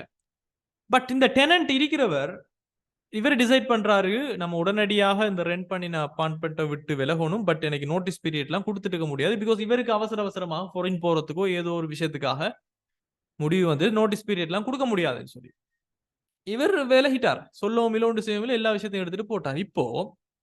இப்போ இந்த லேண்ட் லோட்டுக்கு, அதாவது இந்த வீட்டு உரிமையாளருக்கு, வாடகை கொடுத்தவருக்கு கேஸ் போடுறதுக்கு அவருக்கு ஓகே, எனக்கு நஷ்டம் வந்துருச்சு, எனக்கு இவங்க செஞ்சது என்னுடைய பிரீச் ஆஃப் கண்ட்ராக்ட் ஏதோ ஒரு விஷயம், எனக்கு நட்டம் எடுத்தரணும். பிகாஸ் நான் அந்த 3 மாசத்துக்கும் நான் ஒருத்தரை தேடணும், இன்னொருத்தரை கொண்டு வரணும், அது வரைக்கும் ஒரு டைம் பீரியட் ஒன்று எடுக்கும். எனக்கு நட்டம் ஏற்பட்டுக்குது, எனக்கு ஏற்பட்ட lost I have to recover the lost. Right? அந்த பீரியட்டுக்கு. ஸோ இப்படி நினைச்சு அவர் போடுவாருன்னு சொன்னா அவர் என்ன கேஸ் போடணும் ஸ்டூடெண்ட்ஸ்? என்ன கேஸ் போடணும்? சிவில் கேஸ் தான் போடணும். சிவில் லோ சூட் தானே அவர் செய்யும். ரைட். அதே மாதிரி இப்ப இன்னொரு உதாரணம் எடுத்துக்கொள்ளுங்க. ஒரு ஒரு சந்தர்ப்பத்தை எடுத்துக்கொள்ளுங்களேன். ரைட். ஒருத்தரினுடைய பக்கத்து வீட்டு டாக் வந்துட்டு இன்னொருத்தவரை கடிச்சிட்டு, பக்கத்து வீட்டு டாக் வந்து கடிச்சிட்டு. இப்ப இந்த பாதிக்கப்பட்ட அந்த இன்ஜூர்ட் பெர்சன் வந்துட்டு அவர் ஒரு சிவில் கேஸ வந்துட்டு இழப்புகளை அவர் கொடுக்குற மெடிக்கல் பில், அவருக்கு ஏற்பட்ட பெயின், ரைட். ஸோ அவருக்கு ஏற்பட்ட சஃபரிங்ஸ் இதுக்கெல்லாம் சேர்த்து எனக்கு ஒரு இழப்பீடு வேணும்னு சொல்லி அவர் என்ன கேஸ் போட முடியும்? சிவில் கேஸ் போட முடியும். ஸோ இதை நீங்க தெளிவா புரிஞ்சு கொள்ளணும். எது சிவில் கேசஸ், எது சிவில் ஒஃபென்சஸ் வரப்போகுதுன்னு சொல்றது. அதே மாதிரி கிரிமினல் லோவை நீங்க பாத்தீங்கன்னு சொன்னா, நம்ம மறுபடியும் நான் சொல்றேன், கிரிமினல் லோ என்பது ஒரு ஸ்டேட், ஒரு பப்ளிக்கு எதிராக நம்ம செய்யக்கூடிய ஒரு குற்றமாக வரக்கூடியதாக இருக்கு. ஷைமா, நீங்க ரொம்ப டீப்பா யோசிக்கிறீங்கம்மா. சரியா? நீங்க பொதுவா நீங்க யோசிங்க. ரைட். அந்த டாக் ரோட்ல இருக்கிற எல்லாரையுமே கடிக்க இயலும்னு சொன்னா, எல்லாரையுமே கடிக்கிற ஒரு நாய் அவர் வளர்த்தாருன்னு சொன்னா, அது உண்மையிலேயே ஒரு கிரிமினல் ஆக்ட் தான். பட் பொதுவாக அப்படி யாருமே யோசிக்கிறது இல்லையே. ரைட். ஸோ இந்த விஷயங்கள் நீங்க புரிஞ்சுக்கொள்ளுங்க. அதே மாதிரி கிரிமினல் லோக்கு இன்னொரு உதாரணம் சொல்ல போனா, right, I think enough, right. உங்களுக்கு விஷயம் புரிஞ்சிருக்கும்னு நான் நினைக்கிறேன். நம்ம நிறைய விஷயங்கள் நம்ம நிறைய டைம் நம்ம வேஸ்ட் பண்ணாமலுக்கு வி கேன் கோ. உங்களுக்கு சரியா புரிஞ்சிருக்கும்னு நினைக்கிறேன். ஸோ சிவில் லோவினுடைய ஒப்ஜெக்டிவ் கம்பன்சேஷன், கிரிமினல் லோவினுடைய ஒப்ஜெக்டிவ் பப்ளிக்கினுடைய ஓர்டரை சரியா வச்சுக்கிறோம் என்பது. ரைட். ஸோ இதோட ஸ்டூடெண்ட்ஸ் முக்கியமாக நீங்க அண்டர்ஸ்டாண்ட் பண்ண வேண்டியது என்னன்னு சொன்னா, இந்த சார்ட், ரைட், இந்த சார்ட்டை உங்களுக்கு சரியாக விளங்கப்படுத்த முடியுமாக இருக்கணும். ஸோ இதன் அடிப்படையில் குடியியல் சட்டங்கள் என்ன விஷயங்களை சொல்லுகிறது, குற்றவியல் சட்டங்கள் என்ன விஷயங்களை சொல்றதுன்னு சொல்லக்கூடிய இந்த சார்ட்டை வந்து நீங்க தெளிவாக புரிஞ்சு கொண்டாலே எல்லா விஷயங்களும் போதும். இதுல முதலாவது பாருங்க, சிவில் லோல இங்க சொல்லப்படுகிற விஷயங்கள், cases regarding civil offences are institute in civil courts. Right. என்னென்ன கேசஸ் எல்லாமே சிவில் ஒஃபென்சஸ்க்காக வருகிறதோ இது எல்லாமே போகின்ற இடம் சிவில் கோர்ட்ஸாக இருக்கும். இதனை குடியியல் நீதிமன்றங்கள் நம்ம சொல்லுவோம். பொதுவான நிறைய வழக்குகள் 190% வழக்குகள் சிவில் கேசஸ் எல்லாமே எங்க விசாரிக்கப்படும்னா உங்களுடைய டிஸ்ட்ரிக்ட் கோர்ட், மாவட்ட நீதிமன்றங்கள்ல இருக்கக்கூடியதாக இருக்கு. அதே போல குற்றவியல் தவறுகள் என்று சொல்லக்கூடிய கிரிமினல் கேசஸ் வந்து எங்க விசாரிக்கப்படும் பாத்தீங்கன்னா ஹை கோர்ட் அல்லது மெஜிஸ்ட்ரேட் கோர்ட்டாக இருக்கு. மேல் நீதிமன்றம் அல்லது நீதிமன்றமாக இருக்க போகிறது. ஸோ உதாரணத்துக்கு ஸ்டூடெண்ட்ஸ், இப்ப நீங்க இந்த சிவில் லோவை நீங்க பாத்தீங்கன்னு சொன்னா இதெல்லாம் எங்க ஆரம்பிக்கப்படும்? சிவில் கோர்ட்ஸ்ல இருந்து ஆரம்பிக்கப்படும். இப்போ உதாரணத்துக்கு நம்மளோட ஸ்டூடெண்ட் ஒருத்தர் பேரை எடுத்துக்கொள்ளுங்களேன். Let's take Abdul Hadi. So Abdul ஹாதியை எடுத்துக்கோங்க. இப்ப அப்துல் ஹாதி நினைக்கிறார் அவரோட பக்கத்து வீடு இருக்குது, இவங்களுக்குள்ள ஒரு பொதுவான ஒரு மதில் வந்துட்டும் இல்ல, அதனால ஒரு வேலி மாதிரி தான் இவங்க 2 பேரும் கட்டி கொள்றாங்கன்னு வைங்களேன். இப்ப ஹாதி நினைக்கிறார் நம்மட பக்கத்து வீட்டுக்காரர் நம்மளுடைய நிலம், நம்மட ப்ராப்பர்ட்டிக்குள்ள இருக்கக்கூடிய நிலத்தையும் சேர்த்து தான் இவர் ஒரு வேலியை கட்டிட்டார், நம்மட நிலம் அவங்களுக்குள்ள போயிட்டு அப்படின்னு நினைக்கிறாருன்னு சொன்னா, போய் பக்கத்துல போய் அவர் சண்டை பிடிச்சிட்டு இருக்காமலுக்கு அவர் என்ன செய்ய முடியும்னு சொன்னா, he would file a claim. ஒரு சிவில் கோர்ட்ல இவர் வந்துட்டு உடனடியாக இந்த எல்லை பிரச்சனைக்கான தீர்வு எங்களுக்கு பெற்றுத்தாங்க, எனக்கு பெற்றுத்தாங்க, என்னுடைய எல்லை பிரச்சனைக்கு எனக்கு தீர்வு தான் எனக்கு தேவை, எனக்கு ஒரு கம்பன்சேஷன், எனக்கு என்னுடைய நிலம் வேணும் அப்படின்னு சொல்லி ஒரு இழப்பீட்டை நோக்கி அல்லது அவருக்கு ஒரு தீர்வை கம்பன்சேஷனை நோக்கி அவர் போறாருன்னா இட்ஸ் a சிவில் கேசஸ். அவர் போக வேண்டிய இடம் டிஸ்ட்ரிக்ட் கோர்ட்டாக இருக்க போகிறது. ரைட். அதே மாதிரி ஒருத்தர் கிரிமினல் கோர்ட்டுக்கு இப்ப போறாருன்னு சொன்னா இதுல கிரிமினல் கோர்ட்ஸ்ல இருந்து தான் இந்த கிரிமினல் ஒஃபென்சஸ்க்கான விஷயங்கள் ஆரம்பிக்கப்படும். ரைட். உதாரணத்துக்கு ஜஸ்ட் டேக், ஓகே இது நம்மட ஸ்டூடெண்ட்ஸ் வேணா, வேற யார் சரி எடுப்போமே, ஒரு ராஜாங்கிறவர் எடுப்போமே. ஒரு ராஜாங்கிறவரை சஸ்பெக்ட் பண்றாங்க, அவரை சந்தேகிக்கிறாங்க, இவர் ஒரு லோக்கல் ஸ்டோர், ரைட், ஒரு லோக்கல்ல இருக்கக்கூடிய ஒரு ஸ்டோர்ல வந்து இவர் திருடி இருப்பாரு, இவர் கொள்ளை அடிச்சிருப்பாரு, இவர் தான் சொல்லி சந்தேகம். Okay, suspected. இப்போ இவருக்கு எதிராக ப்ரோசிக்யூஷன், அரசாங்கமோ போலீஸோ யாரும் சரி ஒரு வழக்கை தொடர முடியும் சொன்னா அவங்க சிவில் கோர்ட்டு, அதாவது டிஸ்ட்ரிக்ட் கோர்ட்டுக்கு போக முடியாது, அவங்க கிரிமினல் கோர்ட்டுக்கு தான் போகணும்.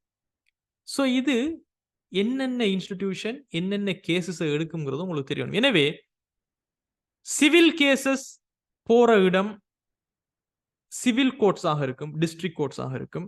அதே மாதிரி குற்றவியல் சம்பந்தப்பட்ட விஷயங்கள் போற இடம் என்னவாக இருக்கும்னு சொன்னா இந்த நீதவான் நீதிமன்றமான மெஜிஸ்ட்ரேட் கோர்ட், ஹை கோர்ட்ஸ் போன்ற கிரிமினல் கோர்ட்ஸாக இருக்க போகிறது. அதே போல ஸ்டூடெண்ட்ஸ், இரண்டாவது இதுல இருக்கிற விஷயத்தை பாருங்க. குடியியல் சட்டத்தினுடைய நோக்கம் பாதிக்கப்பட்ட நபர்களுக்கு இழப்பீட்டை பெற்றுக் கொடுப்பது. அதே விஷயம் தான் இங்க சொல்லப்படுகிறது பாருங்க. The purpose of a civil case is indemnifying the affected person. இந்த வேர்ட் ரொம்ப ரொம்ப முக்கியம். indemnifying, right? So indemnifying the affected person என்று சொன்னா பாதிக்கப்பட்ட நபர்களுக்கு இழப்பீட்டை பெற்றுக் கொடுப்பதுதான் இதனுடைய நோக்கமாக காணப்படும். அதே போல குற்றவியல் சட்டத்தினுடைய நோக்கம் குற்றவாளிகளை தண்டனைக்கு உட்படுத்துவது. The purpose of a criminal case is to penalize the criminals, offenders, குற்றமிழைக்கப்பட்டவங்க. அப்போ indemnifying அல்லது compensating, இழப்பீடு பெற்றுக்கொள்றது. உதாரணம் ஒன்று சொல்றேன் கேளுங்க. உதாரணத்துக்கு ஒருத்தவங்க கார் ஆக்சிடென்ட் ஒன்று ஆகுறாங்க. சாராண்டு நேம் எடுத்துக்கொள்ளுங்களேன். சாரா வந்துடும் கார் ஆக்சிடென்ட் ஒன்று சந்திக்கிறாங்க. அந்த கார் ஆக்சிடென்டால ரைட் அவங்களுக்கு தெரிய வருது அவங்களுக்கு கால் உடைஞ்சிட்டு. பட் ராஜா என்பவரால தான் இந்த கார் ஆக்சிடென்ட் நடாத்தப்பட்டு. இது அவர் ஃபோல்ட்.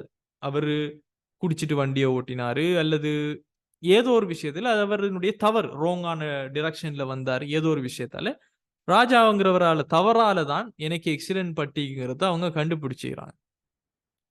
அப்போ இவங்க என்ன செய்ய முடியும்? என்னுடைய மெடிக்கல் பில், என் கார் ரிப்பேர்ஸ், இதுக்கான செலவிடுகளை ராஜா தான் தரணும் அப்படின்னு சொல்லி ஒரு சிவில் கேஸ் போட முடியும்.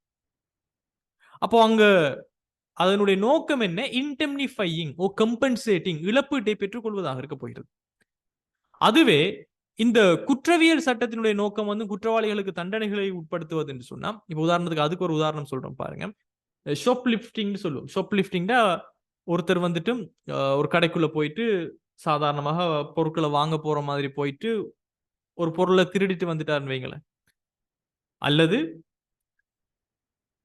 4 பொருளுக்கு பில் போட வேண்டியவர் வேணுமெண்டே வெறும் 3 பொருளை பில் போட்டுட்டு முக்கியமான பொருளை வந்து திருடிட்டு வந்துட்டார். சோ இவரு இதுக்குள்ள ஈடுபட்டாருன்னு தெரிய வந்துச்சுன்னு சொன்னா, இவருக்கு நம்ம இதை ப்ரூவ் பண்ணணும்னு சொன்னா அவருக்கு ஒரு பனிஷ்மெண்ட் கிடைக்கும். இவர்கிட்ட நம்ம இழப்பீடு பெற்றுக்கொள்ள விரும்பல. சோ இது ஒரு கிரிமினல் லோ. சோ கிரிமினல் லோவினுடைய பர்பஸ் வந்து பீனலைஸ் பண்றது, தண்டனை கொடுக்கிறதாகவும், சிவில் லோவை பொறுத்த வரைக்கும் இன்டெம்னிஃபையிங், அவங்களுக்கு இழப்பீடை பெற்றுக்கொள்றது, இழப்பீட்டை பெற்றுக்கொள்றது அல்லது இழப்பீட்டை பெற்றுக்கொள்வதாக இருக்க போகிறது. ரைட்? சோ இந்த விஷயம் உங்களுக்கு இந்த சார்ட்ல உங்களுக்கு புரிஞ்சிருக்கும். ரைட்? மூணாவது விஷயத்தை பாருங்க. குடியியல் சட்டத்தின் தரப்பினராக வழக்காளி மற்றும் எதிராளி என்பவங்க காணப்படுவாங்க. சோ இந்த வழக்காளி எதிராளி என்று சொல்லக்கூடிய தமிழ் என்னத்தை குறிக்கிறாங்கன்னு பாருங்க. The parties of a civil case are the plaintiff and the defendant. So இதை நான் இங்க சொல்ல வரது ரொம்ப முக்கியம். சோ வழக்காளி அப்படின்னு சொல்றவங்க பிளென்டிஃப் அப்படின்னா யாரு வழக்கு தொடர்றாங்க, அவங்க தான் இனிஷியேட் த லீகல் ப்ரொசீடிங். முதலாவது கோர்ட்டுக்கு போறவங்களாக எனக்கு ஒரு இழப்பீடு தரணும்னு சொல்லி யோசிக்கிறவங்க யாரு பார்ப்பாங்க? வழக்காளின்னு சொல்லுவோம். டிஃபெண்டன்ட் அப்படின்னு சொல்றவர் எதிராளி என்று சொல்லக்கூடியவங்களாக இருப்பாங்க. எதிராளியாக இருக்கிறவங்க, யார் மீது நம்ம குற்றம் சுமத்துறோம் அல்லது யார்கிட்ட இருந்து நாம இழப்பீட்டை எதிர்பார்க்கிறோமோ அவங்களை நம்ம டிஃபெண்டன்ட் அப்படின்னு சொல்லுவோம். ரைட்? சோ இதுதான் ரெண்டு பார்ட்டிஸ் வந்து இதுல ஈடுபட்டவங்க. சோ மெயின் பார்ட்டிஸா த பிளென்டிஃப், அவங்க தான் இந்த கிளைமை அல்லது இந்த லீகல் விஷயத்தை கொண்டு வரவங்களாக ஆரம்பிக்கிறவங்களாக இருப்பாங்க. சோ யாரு குற்றம் சுமத்தப்படுறாரோ அல்லது அக்யூஸ்டாகப்படுறாரோ அவங்கள நம்ம டிஃபெண்டன்ட் அப்படின்னு சொல்லுவோம். ரைட்? இப்ப உதாரணத்துக்கு நம்ம பாக்குறோம், 2 நபர்களை நம்ம எடுத்து உதாரணம் பாக்குறோம் வைங்களேன். 2 நபர்கள் சொன்னா let's take Dayalini and Shifana, 2 பேரையும் எடுப்போம்.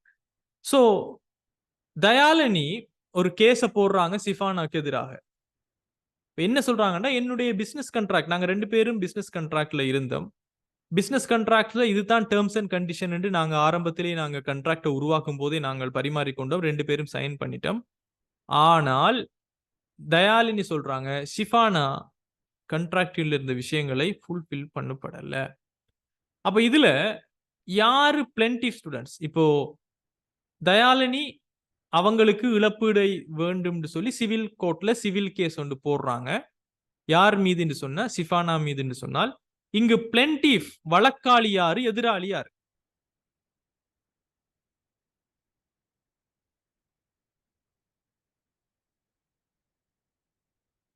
யார் இங்கு வழக்காளி, யார் இங்கு எதிராளி? சிஃபானா, தயாலினி. யார் அறிக்கப்படுறாங்க? கோர்ட்ல கேஸ எடுத்துட்டு போற அல்லது இழப்பீடு எனக்கு தர வேண்டும் சொல்றவங்க பிளென்டிஃப் அறிப்பாங்க. வழக்காளி இந்த இடத்துல தயாலினி அறிப்பாங்க. ஷிஃபானா அக்யூஸ்ட், குற்றம் சுமத்தப்படுறவங்க. இவங்களுக்கு பேர் என்ன சொல்லுவோம்? டிஃபெண்டன்ட் என்று சொல்லுவோம். அதாவது எதிராளின்னு சொல்லுவோம். the one being accused. Right? இப்போ சோ இது உங்களுக்கு சரியா புரிஞ்சிருக்கீங்கன்னு நினைக்கிறேன். அதே மாதிரி கிரிமினல் லோல என்ன சொல்றாங்கன்னு பாருங்க.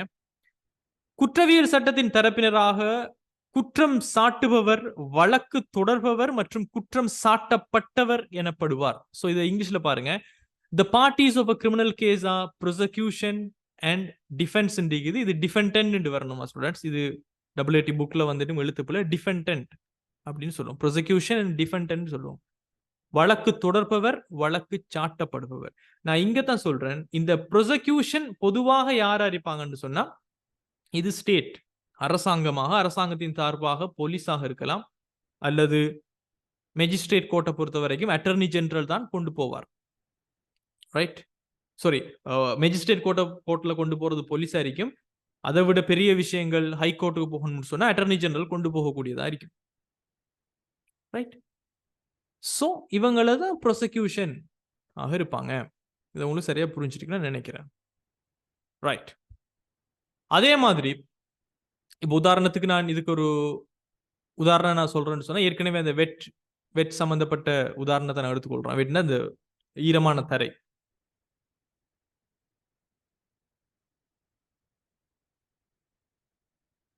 என்ன உதாரணம் பார்த்திருந்தோம்? ஓகே, சைன் போர்ட் இல்லாமலுக்கு ஒருத்தர் வந்து வழுக்கி விழுந்துட்டார். Warning sign இல்லாமலுக்கு. இப்போ அந்த விழுந்த நபர் என்ன செய்யணும்?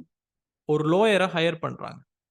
ஹையர் பண்ணி ஃபுட் சிட்டில தானே விழுந்தாங்க. அந்த ஃபுட் சிட்டியில இழப்பீடுகளை பெற்றுக்கொள்றதுக்காக ஷூ பண்றாங்க. ஷூ பண்றாங்கன்னு சொன்னா வழக்கு தொடர்றாங்க. அவங்க மீது வழக்கு தொடரப்படுகிறது. இப்ப ஸ்டூடெண்ட்ஸ், இது என்ன?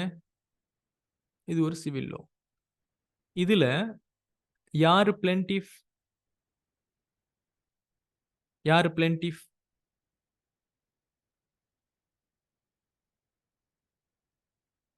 Who's that? விழுந்தவர். அது சரி. இது பட் யார் மூலமாக அங்க போகிறது? ஒரு லோயர் மூலமாக நடக்கலாம். சோ லோயர் இங்க யார் சார்பாக இருக்கிறாங்க? லோயர் வேற, அட்டர்னி அட் லோ வேற. ஜெய்தான், லோயர் யார் சார்பாக இருக்கிறாங்க? அந்த விழுந்தவர் சார்பாக இருக்கிறாங்க. சோ அட்டர்னி அட் லோ இங்க, அதாவது sorry, not attorney at lower இங்க பிளென்டிஃபா இருக்கிறார். யார் சார்பாக சொன்னா அந்த விழுந்தவர் சார்பாக இருக்க போகிறார். இப்போ கிரிமினல் கேசஸ் நீங்க பாத்தீங்கன்னு சொன்னா, சில கேசஸ் வந்துட்டு அரசாங்கத்தால எடுக்கப்படும், போலீஸால ஹேண்டில் பண்ணப்படும். ரைட்? போலீஸால ஹேண்டில் பண்ணக்கூடிய கோர்ட்ஸ், அதாவது போலீஸ் ஒரு விஷயத்தை எக்ஸிகியூஷன் பண்ணி ப்ரோசிக்யூஷன் பண்றாங்க, அவங்க தான் ஆரம்பிக்கிறாங்க, அவங்க தான் அதை ஹேண்டில் பண்றாங்க. அவங்க மூலமாக போகக்கூடிய கோர்ட்ஸ் என்ன வரைக்கும் சொன்னா ஒரு லோவ கோர்ட்ஸ் ஆയിരിக்கும். இந்த லோவ கோர்ட்ஸ் தான் நான் சொல்றது மெஜிஸ்ட்ரேட் கோர்ட்ஸ். சின்ன சின்ன கிரிமினல் விஷயங்களுக்காக போற இடம் இந்த போலீஸ் மூலமாக நம்ம போகக்கூடிய மெஜிஸ்ட்ரேட் கோர்ட், அதாவது நீதவான் நீதிமன்றம் சொல்லக்கூடிய ஒரு லோவ கோர்ட். கோர்ட்ஸ்ல ஒரு லோவ கோர்ட்டாக இருக்க போகிறது. ரைட்? அதே மாதிரி ஹை கோர்ட் சம்பந்தப்பட்ட விஷயங்கள், பெரிய ஒரு குற்றம், பெரிய ஒரு விஷயம் ஒன்று நடக்குதுன்னு சொன்னா அது போலீஸ் மூலமாக போகாது, attorney general. Right? Attorney general தான் ஹை கோர்ட்ல அதை முன்னெடுத்துட்டு கொண்டு போவார். சோ சாதாரணமான நார்மலான விஷயத்துக்கு போலீஸ் அதனை மெஜிஸ்ட்ரேட் கோர்ட்டுக்கு கொண்டு போவாங்க, ஆரம்பிச்சு லீகல் ப்ரொசீடிங்ஸை. பட் பெரிய விஷயங்களுக்கு அட்டர்னி ஜெனரல் ஹை கோர்ட்டுக்கு கொண்டு போவாங்க. இதுதான் உங்களுக்கு இந்த பாயிண்ட்ஸ்ல சொல்லப்பட்டிருக்கிற விஷயம் அறிய போகிறது. சோ குடியியல் வழக்கினை ஆரம்பிக்கும் நபர் சட்டத்தரணியினூடாக வழக்கினை கொண்டு செலுத்தலாம், பிளென்டிஃப்.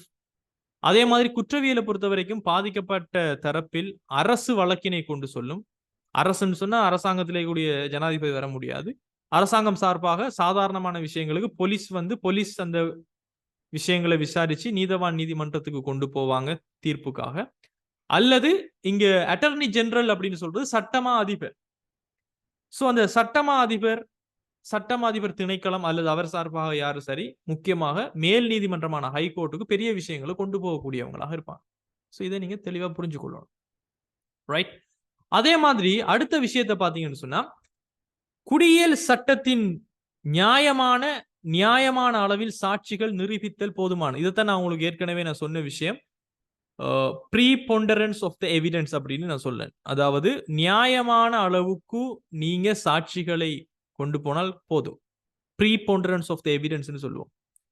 இது என்னன்னு சொன்னா கிட்டத்தட்ட ஒரு ப்ரோபபிலிட்டி. எனக்கு 51%, இது 52% உண்மையிலே நம்ப வைக்க முடியுது. உண்மையிலே எனக்கு அநீதி இழைக்கப்பட்டுள்ளது. எனக்கு இவங்க இழப்பீடு தரணும்னு சொன்னா இட்ஸ் ஃபைன்.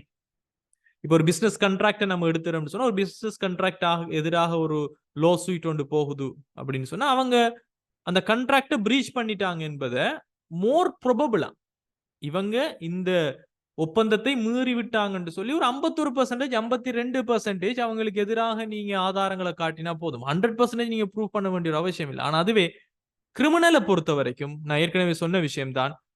குற்றவியல் சட்டத்தில் நியாயமான சந்தேகங்களுக்கு அப்பால், so beyond the reasonable doubt சொல்லக்கூடிய ஒரு விஷயம். இதைத்தான் நான் சொன்னேன்.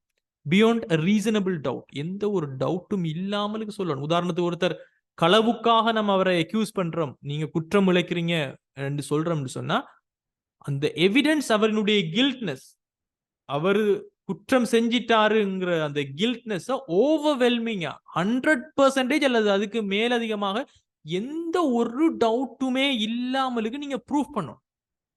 That's very important. அது குற்றவியல் சட்டத்தில் இருக்கக்கூடிய ஒரு விஷயம்.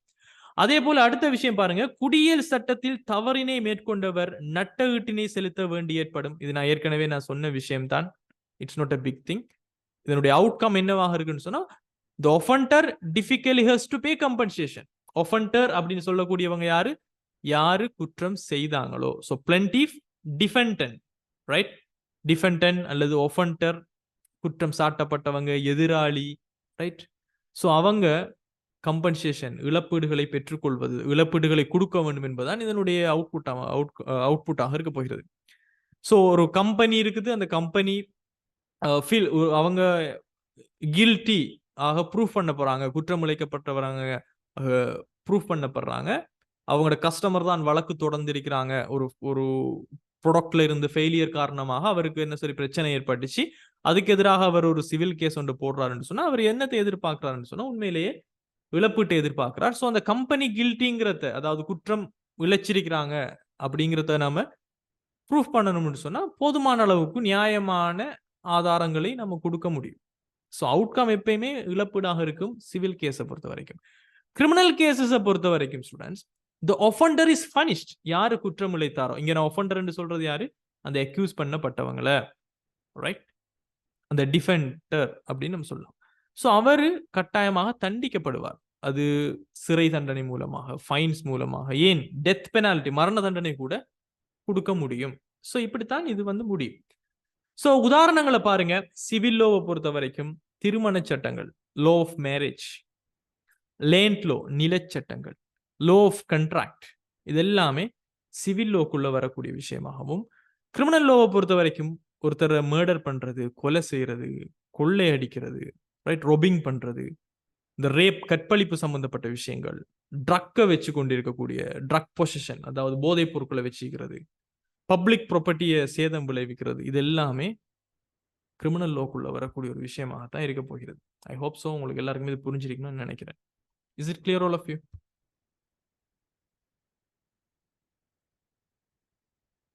கிரிமினல் கேஸ்ல லோயர் சம்பந்தப்பட மாட்டார்னா ஏன் சம்பந்தப்படலாம்?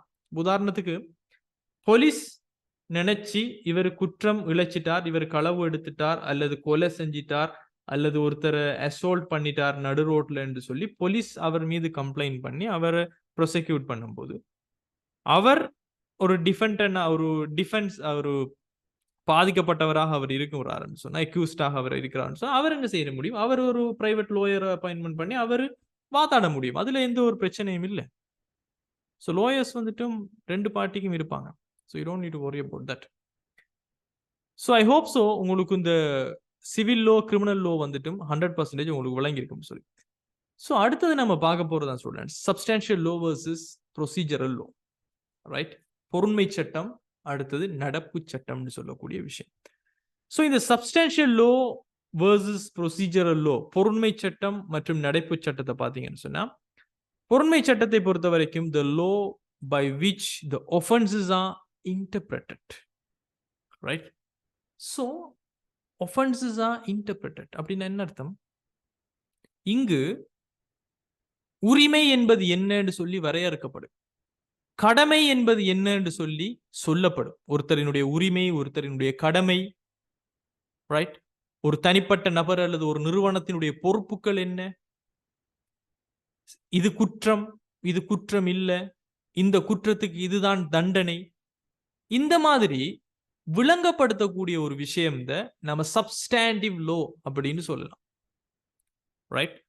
இப்ப இதுல பாருங்க ஸ்டூடெண்ட்ஸ், இதுல என்ன சொல்லப்பட்டீங்கன்னு சொல்லி, பொருண்மை சட்டம் என்பதன் ஊடாக குறிப்பிட்ட தவறுகள் வரைவிலக்கணப்படுத்தப்படுவதுடன் அவற்றுக்குரிய தண்டனைகளையும் பொதுவாக இது விளக்கி நிற்கக்கூடியதாக இருக்கும். இப்ப உதாரணத்துக்கு ஒரு ஃப்ராடுண்டா மோசடி. ஒரு மோசடியை நீங்க எடுத்துக்கொண்டீங்கன்னு சொன்னா, நிறைய லீகல் சிஸ்டத்துல இதை பத்தி என்ன சொல்றான்னு சொன்னா, ஃப்ராடுங்கிறது ஒரு என்னன்னு சொல்லி சப்ஸ்டான்ஷியல் லோ தான் சொல்லுவாங்க. மோசடி என்றால் என்ன, எதனை மோசடியாக கருத முடியும்? ரைட்?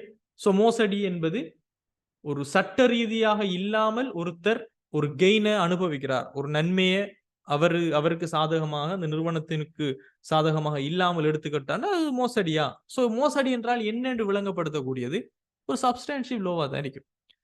உதாரணத்துக்கு ஒரு உதாரணம் எடுத்துக்கொள்ளுங்க ஸ்டூடெண்ட்ஸ். லெட்ஸ் டேக் அன் உதாரணம். சோ ஏ என்கின்ற நபர் ஒரு காரை விற்கிறார் பி என்கின்ற நபருக்குன்னு வைங்க. அவரு ஏ விற்கல, பி கிட்ட சொல்லி விற்கிறார், இது ஒரு பிராண்ட் நியூ கார், இது ஒரு புதிய கார், இது ஒரு பிராண்ட் நியூ புது காராக இருக்க போகிறதுன்னு சொல்லி விற்கிறார். பட் பிக்கு பிறகு தெரிய வருது, இது ஏகப்பட்ட எக்ஸிடென்ட் சந்திச்சிருக்குது, ஏகப்பட்ட எக்ஸிடென்ட் சந்திச்ச ஒரு கார். பட் நல்லா எந்த அளவுக்கு சூப்பர்ஃபிஷியலா இதை ரிஃபபைஸ் பண்ண முடியுமோ அந்த அளவுக்கு திருத்தி இது செஞ்சு நமக்கு பிராண்ட் நியூ கார்னு வித்திருக்கிறாரு. அப்ப பி இதை ஒரு புது காரண்டு நம்பித்தான் வாங்கினாங்க, ஒரு பெரிய ஹை பிரைஸையும் கொடுத்துட்டாங்க. பட் பிறகு தான் அவங்களுக்கு தெரிய வருது உண்மை அது கிடையாது, இதுதான் உண்மைங்கிறது அவங்களுக்கு தெரிய வருது. எனவே நான் இப்ப கேட்கிறேன், இப்போ ஏ செய்தது என்னது? மோசடியா இல்லையா? இது ஒரு மோசடி தானே. இது ஒரு மோசடியா இல்லையான்னு சொல்லி எங்கு சொல்லப்பட்டிருக்கும்டா சப்ஸ்டான்டிவ் லோ தான் சொல்லப்படும். Right? According to the substantive law A செய்த ஒரு விஷயம் ஒரு மோசடி தான், இது ஒரு ஃப்ராட் வேலை தான் அப்படின்னு சொல்லி விளங்கப்படுத்தக்கூடிய சட்டங்களை தான் நம்ம சப்ஸ்டான்டிவ் லோ அப்படின்னு சொல்லுவோம். இதனை நாம பொருண்மை சட்டம், சப்ஸ்டான்டிவ் லோ அப்படின்னு சொல்லலாம். ரைட்?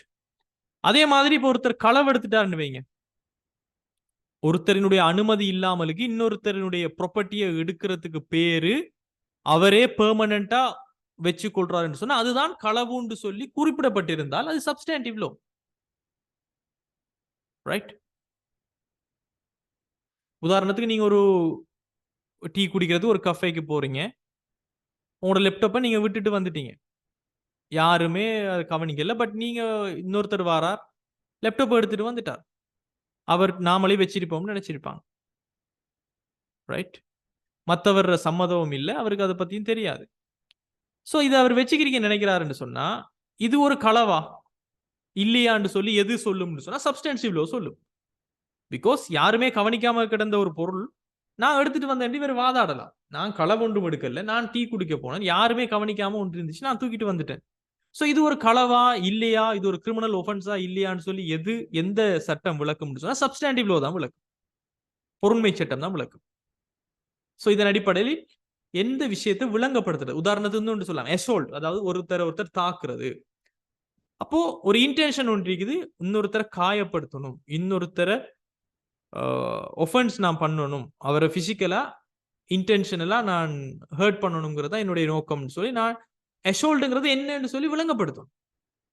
உதாரணத்துக்கு ஒரு ஆர்கியூமெண்ட் நடக்குது, 2 பேருக்கு இடையில ஒரு ஆர்கியூமெண்ட் ஒன்று நடக்குது. அதுல ஏ என்கின்ற நபர் என்ன செய்யறாருன்னு சொன்னா பி என்கின்ற நபருக்கு எதிராக அடிக்கிறதுக்கு கையை ஓங்குறார், அதாவது அடிக்கிறதுக்கு கையை ரேஸ் பண்ணிடுறார். he raises the hand. So மத்த நபர் என்ன செய்யறாரு, இவர் நமக்கு அடிக்க போறாருன்னு சொல்லி பயப்படுறாங்க.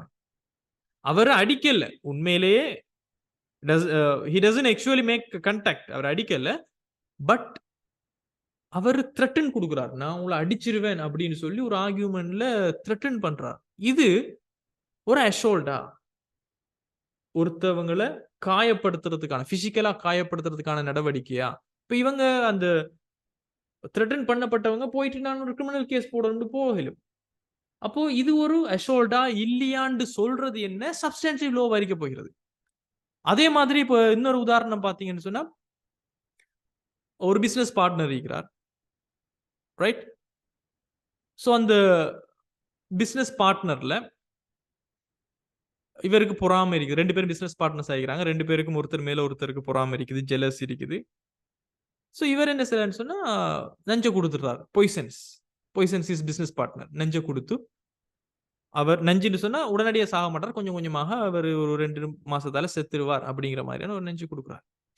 இப்போ மர்டர்ண்டா நாம எல்லாம் பாத்திக்கிறோம், நமக்கு கற்பனையில இருக்கிறது என்ன, கண்ணால சுடுறதும் கத்தியால குத்துறதும் அப்படித்தான் நமக்கு சினிமா காட்டிக்குது. இப்படியும் ஒரு மர்டரை கொடுக்கலும். சில மர்டர்ஸ் பாத்தீங்கன்னா ட்ரீட்மெண்ட் மாதிரி கொடுப்பாங்க, ஸ்லோ பாய்சன்ஸ் அப்படின்லாம் சொல்லப்படும். அப்ப இது ஒரு மர்டரா இல்லையான்னு சொல்லி விளங்கப்படுத்துவது எங்க இருக்குன்னு சொன்னா அது சப்ஸ்டான்டிவ் லோல தான் நம்ம பார்க்கணும், ரைட்? அதே போல ஸ்டூடெண்ட்ஸ், இந்த பீனல் கோட் அப்படின்னு சொல்லக்கூடிய ஒரு விஷயம், இதை நான் சொல்லிக்கிறேன் பாருங்க. பீனல் கோடுண்டா, பீனல் கோட் என்பது நீங்க நிறைய கண்ட்ரீஸ்ல நீங்க பாத்தீங்கன்னு சொன்னா பீனல் கோடுன்னு சொல்லக்கூடியது ஒரு புக்கா இருக்கும். அந்த பீனல் கோட்ல நிறைய எக்ஸாம்பிள்ஸ் கொடுத்திருப்பாங்க. இதுல என்னென்ன குற்றங்கள், அதாவது களவு என்றால் என்ன, அஷோல்டேஷன் பண்றதுண்டா என்ன, மர்டர்ண்டா என்ன, ஃப்ராடுண்டா என்ன, ரைட்? இந்த விஷயங்களை செய்யறவங்களை நம்ம இப்படி கருதுவோம் என்று சொல்லுவோம். இதெல்லாம் ஒரு கிரைம் அப்படின்னு சொல்றது பீனல் கோட், தண்டனை கோவை சட்டம் அப்படின்னு சொல்லலாம், இலங்கை தண்டனை கோவை சட்டம். சோ சப்ஸ்டாண்டிவ் லோ என்பது ஸ்டூடெண்ட்ஸ் நம்ம ஒரு சமரி ஒன்று பண்ண சொன்னா it's provide the foundation which judicial decisions are made. குற்றங்களுக்கான விஷயங்களை நம்ம பார்க்கும்போது, நீதிமன்ற தீர்மானங்கள் எடுக்கும்போது அதற்கான ஒரு அடிப்படையை கொடுக்குற ஒரு விஷயம் இருக்கும். ரைட்ஸ் என்ன, டியூட்டிஸ் என்ன, கிரைம்டா என்ன, ரைட், குற்றங்கள் என்ன, அந்த குற்றங்களுக்கான விளக்கங்கள் போன்ற விஷயங்களை சொல்ற விஷயமாக இருக்க போகிறது தான் சப்ஸ்டான்சிவ் லோவா இருக்கு. ப்ரொசீஜரல் லோவை நீங்க பாத்தீங்கன்னு சொன்னா, இங்க ப்ரொசீஜரல் லோன்னு சொல்லக்கூடியது இது என்னது சொல்ல வருதுண்டா ஸ்டூடெண்ட்ஸ், இந்த ப்ரொசீஜரல் லோ ஓகே இதெல்லாம் குற்றம், இதெல்லாம் இந்தந்த குற்றத்துக்குள்ள வரும்டா, இதை எப்படி நான் ஃபைல் பண்றேன், ஒவ்வொரு ஸ்டெப்ஸ் சொல்றேன், நான் எந்த கோர்ட்டுக்கு போகணும், ரைட்? ஹவு டு சொல்லலாம். உதாரணத்துக்கு இந்த சப்ஸ்டான்ஷியல் லோ வந்துட்டும் வாட் என்னங்கிறது சொல்லுது. இந்த என்ன என்பதனுடைய ஹவு டு, எப்படி இதை நான் செய்யறேன், எந்த கோர்ட் சிஸ்டத்துக்கு நான் போகணும்னு சொல்லி விளங்கப்படுத்துறது தான் நடப்பு முறை சட்டமான ப்ரொசீஜரல் லோவா இருக்கும். The law in which the judiciary proceedings are stipulated. நீதிமன்ற நடைமுறைகளை விளங்கப்படுத்துள்ள சட்டமாக இருக்க போகிறது, ரைட்? சோ இந்த ப்ரொசீஜரல் லோல சொல்லப்பட்டிருக்கிற விஷயங்களை பாருங்க. இந்த நடப்பு சட்டம் என்பது குறிப்பிட்ட குற்றம் தொடர்பினை அல்லது தவறு தொடர்பிலான வழக்கினை நீதிமன்றத்தின் முன்னால் எவ்வாறு கொண்டு செல்ல வேண்டும் என விளக்குவதாகும், ரைட்? சோ இதுல மேலதிகமான விளக்கங்களை சொல்றேன் பார்த்துக்கோங்க ஸ்டூடெண்ட்ஸ். ஸோ ப்ரொசீஜரல் லோன்ங்கிறது ஒவ்வொரு ஸ்டெப்ஸா சொல்லுது, ஒவ்வொரு மெத்தடா சொல்லுது. நீங்க இந்த கேஸை கோர்ட்டுக்கு கொண்டு போகணும்னா என்னென்ன ஸ்டெப் வைஸா நீங்க செய்யணும், ரைட்? என்னென்ன விஷயங்களை சப்ஸ்டான்டிவ் லோல சொல்லப்பட்ட விஷயத்தினுடைய ஹவு டு எப்படி செய்யற என்பதை சொல்றதுதான் இந்த ப்ரொசீஜரல் லோவாக இருக்க போகிறது. உதாரணத்துக்கு நீங்க பாத்தீங்கன்னு சொன்னா, ஒரு ஃப்ராட் கேஸ் ஒன்று நடக்குதுன்னு, மோசடி சம்பந்தப்பட்ட வழக்கு. சோ இதை எப்படி செய்யறேன்னு விளங்கப்படுத்தக்கூடிய சட்டம் என்னன்னு சொன்னா இது ஒரு ப்ரொசீஜரல் லோவாக இருக்கும்.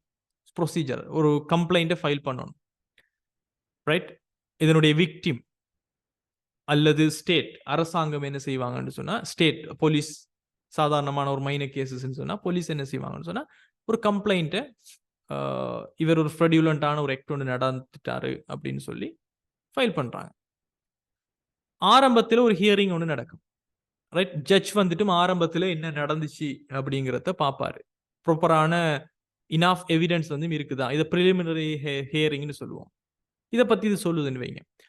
தென் அது பிறகு எவிடன்ஸ் எல்லாம் கெதர் பண்ணப்படுது. ரெண்டு சைட்ஸும், ரைட், பாதிக்கப்பட்டவங்க, அதாவது கிரிமினல் ஒஃபென்ஸ்ன்னு சொன்னவங்க, அதாவது அரசாங்கம், போலீஸ் அதிகாரிகள் அவங்களோட ஆதாரங்களை கொடுக்கணும். அதே மாதிரி இவர் ஒரு கிரிமினல் ஒஃபென்ஸ் செஞ்சிட்டாருன்னு சொன்னவங்க ரெண்டு சைட்லயும் ஆதாரங்களை எவிடன்ஸை கொடுப்பாங்க. அது டாக்குமெண்ட்ஸ் ஆയിരിக்கும், விட்னஸ் கொடுத்த ஸ்டேட்மெண்ட்ஸ் ஆയിരിக்கும், வேற எந்த ஒரு ரிலவெண்டான இன்ஃபர்மேஷன்ஸாகவும் இருக்கலாம். தென் மறுபடியும் அடுத்த ஒரு ஹியரிங் ஒன்று நடக்கும். ரைட், ரெண்டு பேரும் வருவாங்க. அதுல உதாரணம் சிவில் கேஸாக இருந்துச்சுன்னு சொன்னா பிளென்டிஃப் வருவாங்க. ரைட், ஸோ அவர் பக்கம் அவர் ப்ரூஃப் பண்ணுவார். ரைட், பிளென்டிஃப் அல்லது போலீஸாக இருந்துச்சுன்னு சொன்னா ப்ரூஃப் பண்ணுவார். ஓகே, உண்மையிலேயே ஒரு ஃப்ராட் வேலை ஒன்று நடந்திருக்குது இல்லைங்கன்னு சொல்லி. டிஃபெண்டன்ட் என்ன செய்வார், அவர் ரிஃப்யூஸ் பண்ண பார்ப்பார், அவருடைய ஆதாரங்களை செஞ்சு. ஸோ இந்த மாதிரி ஸ்டெப் வைஸா எது விளக்கும்னு சொன்னா அது இந்த ப்ரொசீஜரல் லோல தான் நீங்க எதை விளக்கி கொள்றதா இருக்கணும். அதே மாதிரி ஒவ்வொரு ஸ்டெப்ஸ்லையும் எவ்வளவுக்கு டைம் எடுக்கும், ரைட், ஒவ்வொரு கேஸினுடைய கம்ப்ளெக்சிட்டியை பொறுத்து எவ்வளவுக்கு டைம் எடுக்குங்கிறத பத்தி சொல்றது, எவ்வளவுக்கு அமௌண்ட் ஆஃப் எவிடன்ஸ் நமக்கு தேவை, கோர்ட்ஸினுடைய ஷெட்யூல்ஸ் எல்லாம் எப்ப இருக்கும், ஒவ்வொரு கோர்ட் ஷெட்யூல்ஸும் எப்ப நடக்கும், ரைட், எத்தனை மாசங்கள்ல இதுக்கு முடிவு வரும், சில நேரங்களில் வருஷ கணக்கு எடுக்கும், சில கேஸும் நம்ம எல்லாம் வயசாயும் டெத் ஆயிரும், கேஸ் போயிட்டு இருக்கும். அப்ப இதுகளை பத்தி இதனுடைய ஸ்டெப் வைஸா புரிய வைக்கிறது. ரைட், அதே மாதிரி ஒரு ஜட்ஜ்மெண்ட் ஒன்று வந்துட்டுன்னு சொன்னா அதுக்கு மேலதிகமாக மேன்முறையீடு செய்யலுமா? ஸோ ஐத பார்ட்டி ரெண்டு நபர்களும் செய்யணும். ரைட், ஒன்று ஒரு போலீஸ் ஒன்றை கொண்டு போறாங்க, சாதாரணமான ஒரு கிரிமினல் கேஸ், அது ஒரு மெஜிஸ்ட்ரேட் கோர்ட்ல விசாரிக்கப்படுகிறது. போலீஸ் நினைச்ச மாதிரி தீர்ப்பு வரல, குற்றவாளிக்கு எதிராக அவருக்கு சாதகமாக தீர்ப்பு வந்துச்சுன்னா போலீஸ் மறுபடியும் என்ன செய்ய முடியும், அப்பீல் பண்ண முடியும். அல்லது குற்றவாளி மறுபடியும் மேல்முறையீடு செய்ய முடியும்னா எஸ், ரெண்டு பார்ட்டிக்கும் அதுக்கு அனுமதி இருக்கு. If either party is not satisfied with the court's decision, but அது ஒரு லெவல் வரைக்கும் தான் போகலாம்.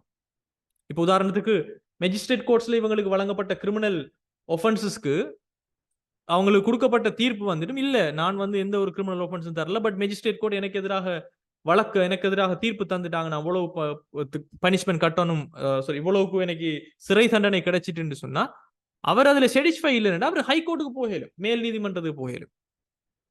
இது ஒரு ஸ்பெசிபிக்கான இந்த டைம் ஃப்ரேமுக்குள்ள நடக்கணும், தீர்ப்பு தரப்பட்டு இத்தனை நாளைக்குள்ள நடக்கணும்னு சொல்லி வழங்கப்படுத்தக்கூடிய சட்டம் என்னன்னு சொன்னா ப்ரொசீஜரல் லோவாகத்தான் இருக்க முடியும்.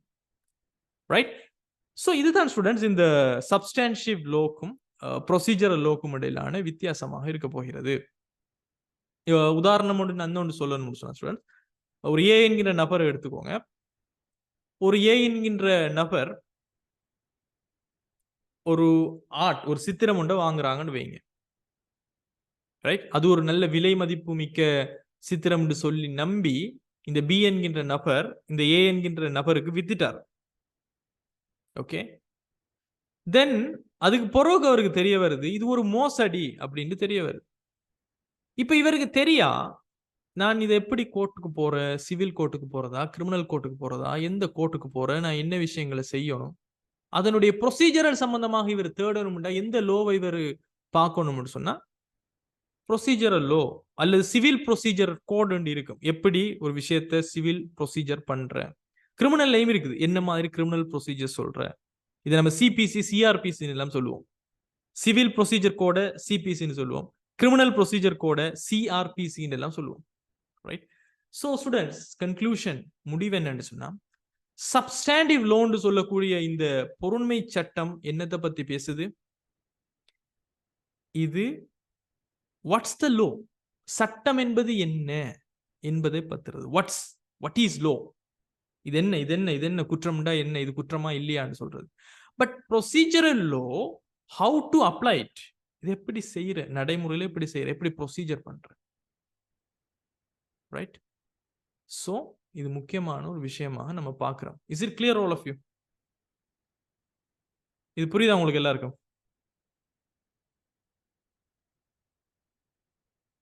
Make sense? Shall I get a yes or no quickly, please?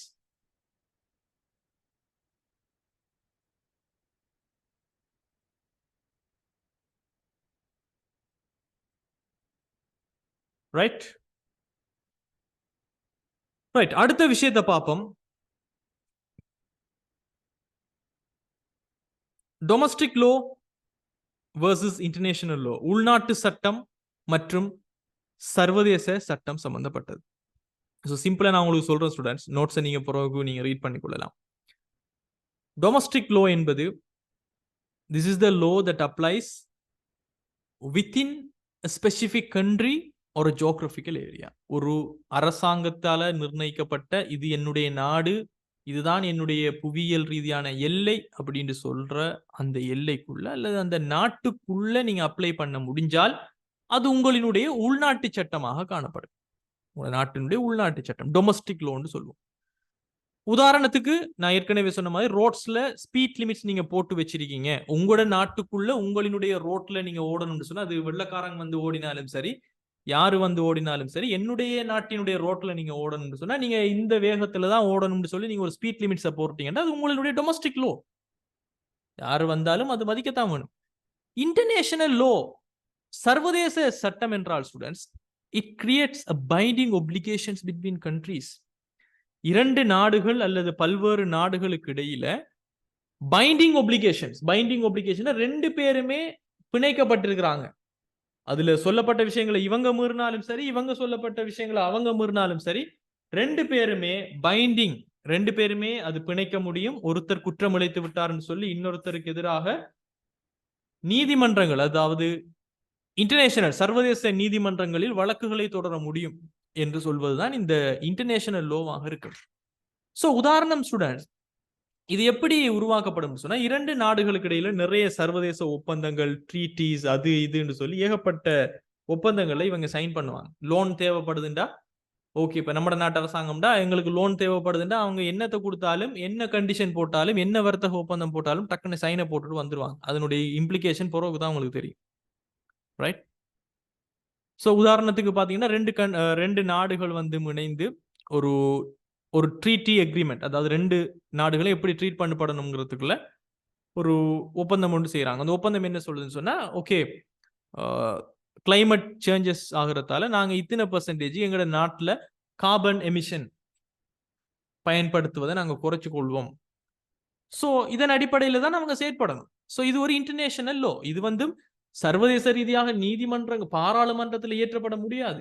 ஒப்பந்தங்கள் மூலமாக அவங்க ஏற்படுத்தி கொண்ட உறவுகள் மூலமாக இந்த சர்வதேச சட்டம் என்பது உருவாக்கப்பட முடியும். ரெண்டு நாடுகள் பல்வேறு ஒப்பந்தங்கள் ஈடுபடுவதால் இது உள்நாட்டு சட்டம் சர்வதேச சட்டத்துக்குள்ள வரக்கூடியதா இருக்க போது.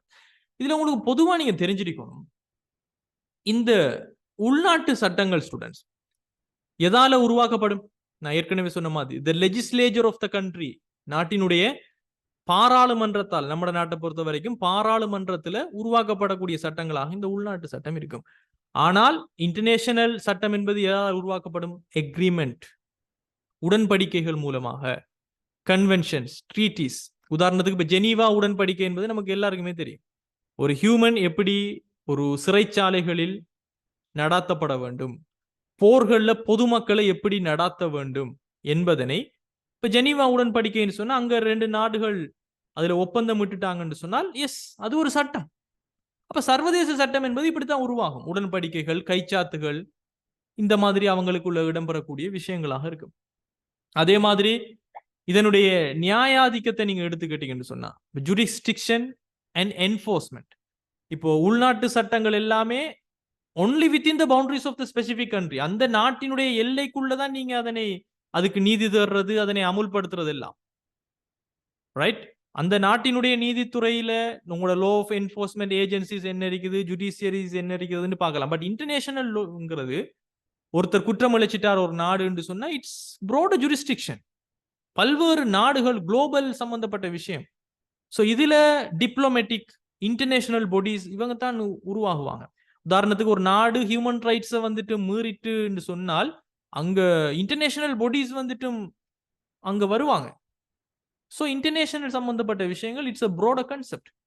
அதே போல ஒரு டொமஸ்டிக் லோண்டு ஒரு உள்நாட்டில் ஏன் சட்டம் நம்ம கொண்டு வரணும்? நம்ம நாட்டினுடைய ஆர்டர், சேஃப்டி, பப்ளிக், இந்த மாதிரியான விஷயங்களை நம்ம பாதுகாக்கிறதுக்கு.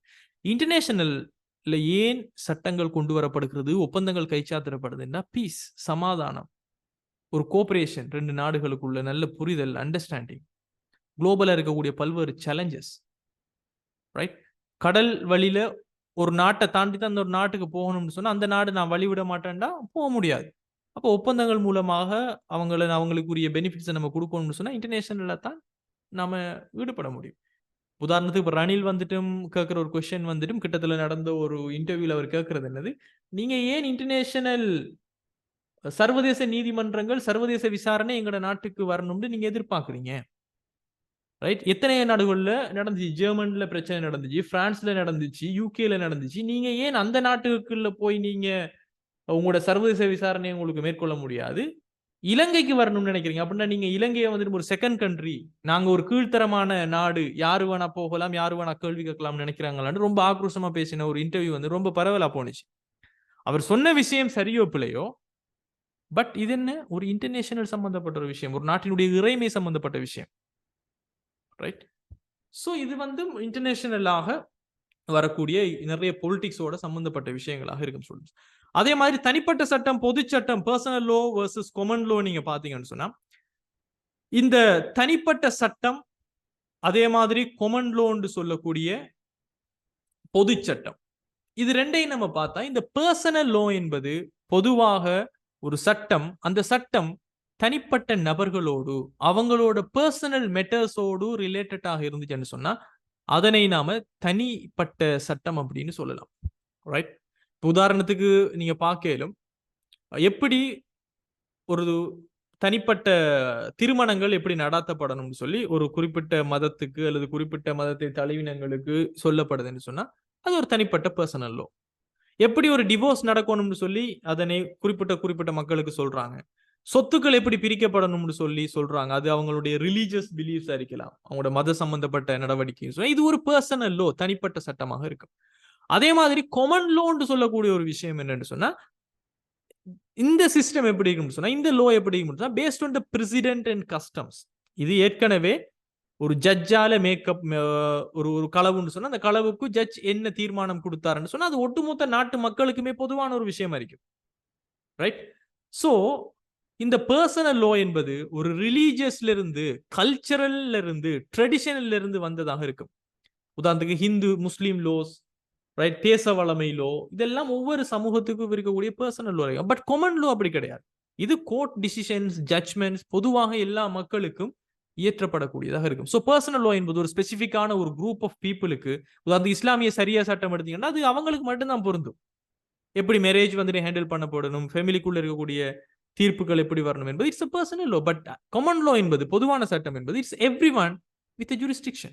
இந்த நீதித்துறை வந்துட்டு இருக்கக்கூடிய எல்லாருக்குமே அப்ளை ஆகக்கூடியதாக இருக்கும், ரைட்? அதே மாதிரி ஒரு பர்சனல் லோ அந்த ரிலீஜியஸ், அந்த கல்ச்சரல் பிலீஃப்ஸ் அவ்வளோத்தோடு தான் இருக்கு. பட் காமன் லோ என்பது ஜுடிஷியல் டிசிஷன்ஸ், தீர்மானங்கள் மூலமாக வரக்கூடியதாக இருக்கும். ஸோ உதாரணத்துக்கு பார்த்தீங்கன்னா ஸ்டூடெண்ட்ஸ், ஒரு நாட்டினுடைய அரசியல் அமைப்பு என்பது எல்லா மக்களுக்கும் பொதுவானது. ஒரு நாட்டினுடைய நிர்வாக சட்டம் என்பது அனைத்து நாட்டு மக்களுக்கும் பொதுவானது. ஒரு நாட்டினுடைய கிரிமினல் லோ என்பது அனைத்து மக்களுக்கும் பொதுவானது. கிரிமினல் லோவை நாம இவர் முஸ்லீம், இவருக்கு இந்த தண்டனை இல்லை அப்படின்னு எல்லாம் சொல்ல முடியாது. அதே மாதிரி பர்சனல் லோன்னா நீங்க 2 பேருக்குள்ள நீங்க கான்ட்ராக்ட் செஞ்சீங்களா, contract low is a personal law. உங்களோட ஃபேமிலி லோ, உங்களோட ஆதனங்கள் செய்யக்கூடிய ப்ராப்பர்ட்டி லோ, மேரேஜ் லோ, இதெல்லாம் உங்களோட தனிப்பட்ட சட்டமாக இருக்கும். ஸோ இது உள்நாட்டு சட்டம் மற்றும் சர்வதேச சட்டம், குற்றவியல் சட்டம் சம்பந்தப்பட்ட விஷயங்களாக இருக்கு ஸ்டூடெண்ட்ஸ். ஸோ இந்த 2 விஷயங்கள் நம்ம பார்த்துட்டோம். நெக்ஸ்ட் கிளாஸ்ல நாம இந்த சோர்சஸ் ஆஃப் லோவான சட்டத்தினுடைய தோற்றுவாய்களையும், அதே மாதிரி நம்ம 4வது விஷயம் என்னென்ன நிறுவனங்கள், அதாவது இலங்கை மத்திய வங்கி இவங்களுடைய தொழிற்பாடுகள் என்னவாக இருக்கிறது, நீதிமன்ற முறைமைகள் எவ்வாறு காணப்படுதுங்கிற விஷயம் சம்பந்தமாக நம்ம பார்த்தோம்னா சரி. ஸோ நெக்ஸ்ட் கிளாஸ்ல நாம மீட் பண்ணுவோம். Thank you all for your love and support. Today class எப்படி இருந்துச்சு சொல்லி குரூப்ல சொல்லுங்க. பிகாஸ் நான் நிறைய ஓவரா எக்ஸ்பிளைன் பண்றேனா, நிறைய எக்ஸாம்பிள் சொல்றேனா, டைமை வேஸ்ட் பண்றேனா, இல்ல கொஞ்சம் குயிக்கா போங்க சார் அப்படின்னு சொல்றீங்களா? எதுவா இருந்தாலும் நோ ப்ராப்ளம், பட் குரூப்ல சொல்லுங்க. Let's see the next classes. இல்ல உங்களுக்கு இந்த கான்செப்ட் புரிஞ்சிருக்குதா, நான் கொஞ்சம் டைம் எடுத்து விளங்கப்படுத்துறது. ஸோ உங்களோட ஃபீட்பேக்கை கட்டாயமா தாங்க. So that's it. See you in the next classes. Have a great day. Thank you. Bye.